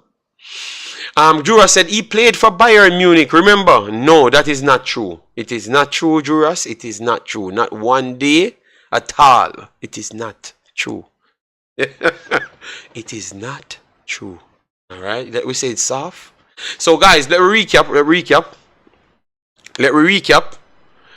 We have talked about the stadium will be getting better grass and better field. So Liam Bailey cannot complain that he can't play football on the field. So no more excuse for him. Liam Bailey excuse done because Jamaica said they're going to fix the field. Alright, so that done. Alright, yes, we talk about that. We talked on Youth 17's trials in America. So we showed it as well. Yes. We talked on Concacaf. 2 of our players made Concacaf Big Ek and Big Bad Dexter Lembikisa. Not say bad because he's a Christian. So Big Good Dexter Lembikisa made it. We talked about who should have made it and who didn't deserve to make it, because people in my chat saying, oh, Lou should have made that team or somebody. I don't know. I may ask him if him really know him I talk about. You know, maybe that was wrong to ask him that. And then we came here and broke down that. And we have talked about how Jamaica team could look going forward. Several persons called, gave their take. Alright, so you see different conversation, way nicer. Alright, we know we had maybe like what 200 odd max on the stream, 250, 200 and so, maybe that amount. But I enjoy the stream a little bit more because the disrespect and the stuff them, yes, and I know that I'm not gonna get too much about my mother on that. And you see parish council. I am telling you. Just stay over your side where you can't articulate, not even dog. Alright, council? Because you don't have no parish. Alright, yes. And you don't even come back your parish council because you don't make no sense. You don't make no sense. Not even in your own life. You get me? Yeah, man. Because I had better, I thought you had sense. You just maybe pick the bias options. Low is my baller, but he's not on this team. Alright. Butler needs to put on a Santa suit and put Bailey on his lap. Okay. That's stupid to ask why Low not on it. No, well, listen to me now, Marlon King. Me I tell you, the people looking at my comments community tab, people ask that. Because people tell them, same was this good. You get me? So one time me come and talk about it now, which I'm coming from football and I'm reminding them of actions and everything, them say my bad mind. Because people already are telling them madness, yeah. So that's why people say I have to stay here because I bring a little bit of sense to the reasoning, you know, because me, you know, yeah. Kyle is a good baller, good playmaker, all right. No, they said that Low should have been in it, so it prompted me to get the job done. So all right, so guys. Love the support. Let me tell you how much we are on now. We passed 10,000 subscribers. We passed 10,100. So over the last week, we had like 500 subscribers on this one. Massive respect. Really love it. You know, you love what you guys are doing. But we should still reach the 20,100. And for some reason, before I go, I think I'm going to pass 20,100 on my next channel. 50 times faster than this channel. I don't know how that is possible. And every day I'm here talking on Jamaica contents and working hard on Jamaica contents. Because I did a video one day ago and I got 1,200 subscribers in 2 hours. And so I'm closing down to 16,000 now. So I know I'm going to reach 20,100 back on the international channel. So really and truly, it was the international channel carrying my talent. It was not the Jamaican part. So is it that you guys can't understand me? And everyone worldwide can understand me and give me so much support? Maybe I'm finally figuring it out, you know. Maybe I'm not so big in Jamaica. Because the next challenge is okay, next challenge. Jockey Love TV said, does YouTube pay well? Depends on what your life is. I think if you're in Jamaica, YouTube should pay well. Because Jamaica, not saying the cost of living is, no, I think the money to ratio in YouTube, say if you make $100, that would have been like 15,000 Jamaican. You know, so if you could have made $600-700, it would be a good amount of money. You know, yeah. But here, for me, it pays okay. You're a little YouTuber. No, I'm not a little YouTuber. I have proven that I am maybe still the biggest YouTuber here, starting over, and I still think I'm the biggest YouTuber here. Yes, I know people get hurt when I say things like that, but the fact shows. Yes. But anyways, I am not a little YouTuber, boss Thomas. Yes, especially on the international stage. It's more niche. Yes, it's more niche here, Pagan, by a million miles. My other channel, yeah. It's not more niche, you know, so it goes way faster. 300 videos I have on the next channel, and I'm on 16,000 subscribers. I have 700 here, and I'm on 10,000 odd. So that tells you the way different, you know. So by the time I reach 700, I have 25,000-30,000 subscribers. Madness, the growth of that channel. But I'm still grateful for what you guys have done here. Yes, but Devon Porter said, JD, your bad mind. Why Low not on the list is a stupid question. Oh my God. No, it's not a stupid question. And Devon Porter said, my bad mind. So my bad mind, no, Devon Porter. In this space, I'm still the biggest thing in this space. Everybody know that, you know. Okay, people. Yo, them stress out here. Yeah, so boss Thomas, you don't know that. I think some people got ball when Thomas said them something there. Yeah, man. You know. Subtitle your live so we can choose the topics you talked about. Okay. Jackie Love TV, you have to pay me for that, you know. I want to work that, you know, man. But yes, Jackie, YouTube can actually pay a lot if you do your work and make your numbers, because international videos, like when I'm on an international channel, yes, that is good. If you get super chat with the views that I do get, yes, you can literally live off the international channel. So if I do videos like what I do for Nigeria and other countries for the entire month, maybe that can work out very good, maybe 3,000-4,000 euros. If I can do the same numbers every single day, if not even more than that, 4,000-5,000 euros. But that is mad numbers, people, mad numbers. I am talking about 173,000. I have like average people that watches me live is like 2,500 to 6,000. So that is completely different. That is mad realm. If I can do that for every month, I can. That is like 2.5 times my work salary. So that is madness, you know. But that's not possible to do every month. Yeah, it's not possible to do every even in a month. But it can be the people that makes 100,000 views every single day. Yeah, they can live off YouTube 100% because their salaries is well 4,000 or 5,000 euros, and that could be close to $1 million Jamaican dollars every month. So yeah, man, people can live off YouTube, but not these smaller niches are not where I am at now. I have to mix work as well with my ladies' work as well. So to deal with also in Belgium, so it's not possible. It's not possible at this point. But in the future, maybe when I'm doing 100,000 every single video or 50,000 every single video, definitely it's possible, and donations as well.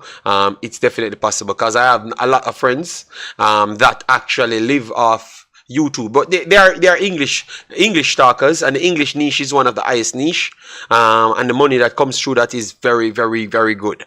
Yes, so it's possible, but not for what me do. In the future, it's possible. Yes. Yeah, man, it's possible. It pays good, but not at the level that we are at this point. But if you're in Jamaica and doing it, and you get a market outside, like a niche market, like people from United States watch a video, you can more than live happy in Jamaica, 100%, more than. But here in Belgium, it takes you 3,000, 4,000 to just pay your bills them. So that is not sustainable. You have to get serious amount of views on YouTube for me to be here trying to get every headlines, you know. Yeah, so for we overseas, I think, at least for me, in my position, I do it for the passion of football, because I was talking football regardless. So for me to be going to school now and on the football thing, and I was talking about football and I was watching these games, why not just talk on it? You understand me? And then I get paid to talk on it. So at the same time, it still helps me to have the conversation with more people and also getting paid to do it. You get me? JD, honor your parents and your life will be long and happy. And when you upset that, then you will be miserable. Okay, yes, because just talk to my mom. She said she wanted to go for a turkey for her birthday. Yeah, and she already bad me up and tell me that I need to get together with my sister and pay for the ticket, you know. Yeah, so I do my mom good, you know. But she did, all of my life my mom take good care of me, good care. I can tell her that 100%. Yeah, facts. Man done with Jamaica. Who is going to shine the light now? Who is done with Jamaica? Damien Dash. Are you saying me? I have not said nothing like that. You know? Don't put me and Bailey in the same class, you know. Can people make money from live stream on YouTube? So I've just explained that. Love football lover. Of course they make money on love. Everybody make money off live stream. Everybody once it's monetized. Everybody. But it comes down to what your life is. So my life is at a higher level, like the amount of money you have to spend to clear up thing is not at the lower end in the rest of the world, you know. So I can't do it unless I'm a big YouTuber. So maybe Mr. Butler was right, the little YouTuber. I am not that big in YouTube to use only YouTube money to deal with my life. It has to pass 3-4 grand every month for me to just pay my bills, and I can't actually take a flight if I'm gonna do that, if I have to pay bills. The man done with Jamaica, who is going to shine the light now? Okay. One mommy badness. Yeah, man. Andrew, I am not succeeding. Andrew, stop it. I think it's best for Bailey and ever for him not to come back and play for Jamaica. Well, as it looks now, I think the disrespect specs are adding day in, day out. It depends on the niche. Yes, I know, but it comes, no, it doesn't. This depends on the niche. The amount of views you get, that is what it depends on. If you can pull down 2-3 million views every month, you're perfectly all right. I think you can live, you don't have to work. If you can pull on 2-3 million views, no, if you pull a 1.2 million views, or a million, if you pull 500,000 views in a USA market, you cannot work. You don't have to work, because that alone is like 3,000-4,000. That's excluding super chats. Yeah. So yeah. Yes, man, my mother take care of me, man. I'm not gonna pretend. So, people, we have come to the end. 3 hours and 3 minutes. I've given you game on YouTube, and you know me, I'm straight honest. Straight honest. Alright, straight honesty. Everything that I've said can be fact checked. Alright, yeah, man, I will chop it up. So, big up yourself, Marlon King. Big up yourself, Charles Brahma. Big up Jackie Love TV Energy 876 Agent Johnson. Alright, Jamaica go in a complete darkness now. You know, I'm to you, man. I say, hold on, let me switch your screen. I'll be a rich man up on a screen here. I'll be a man where actually do something in a football. What you talk about? Andre Blake. Top in the Concacaf region. Deshaun Bernard coming from Manchester United and come here and do the thing. Hector coming from Chelsea and do the thing. Ethan Pinnock 2 times back-to-back best, one of the best defenders in the Premier League. That has not been done in ever in history of Jamaica's football. Ever.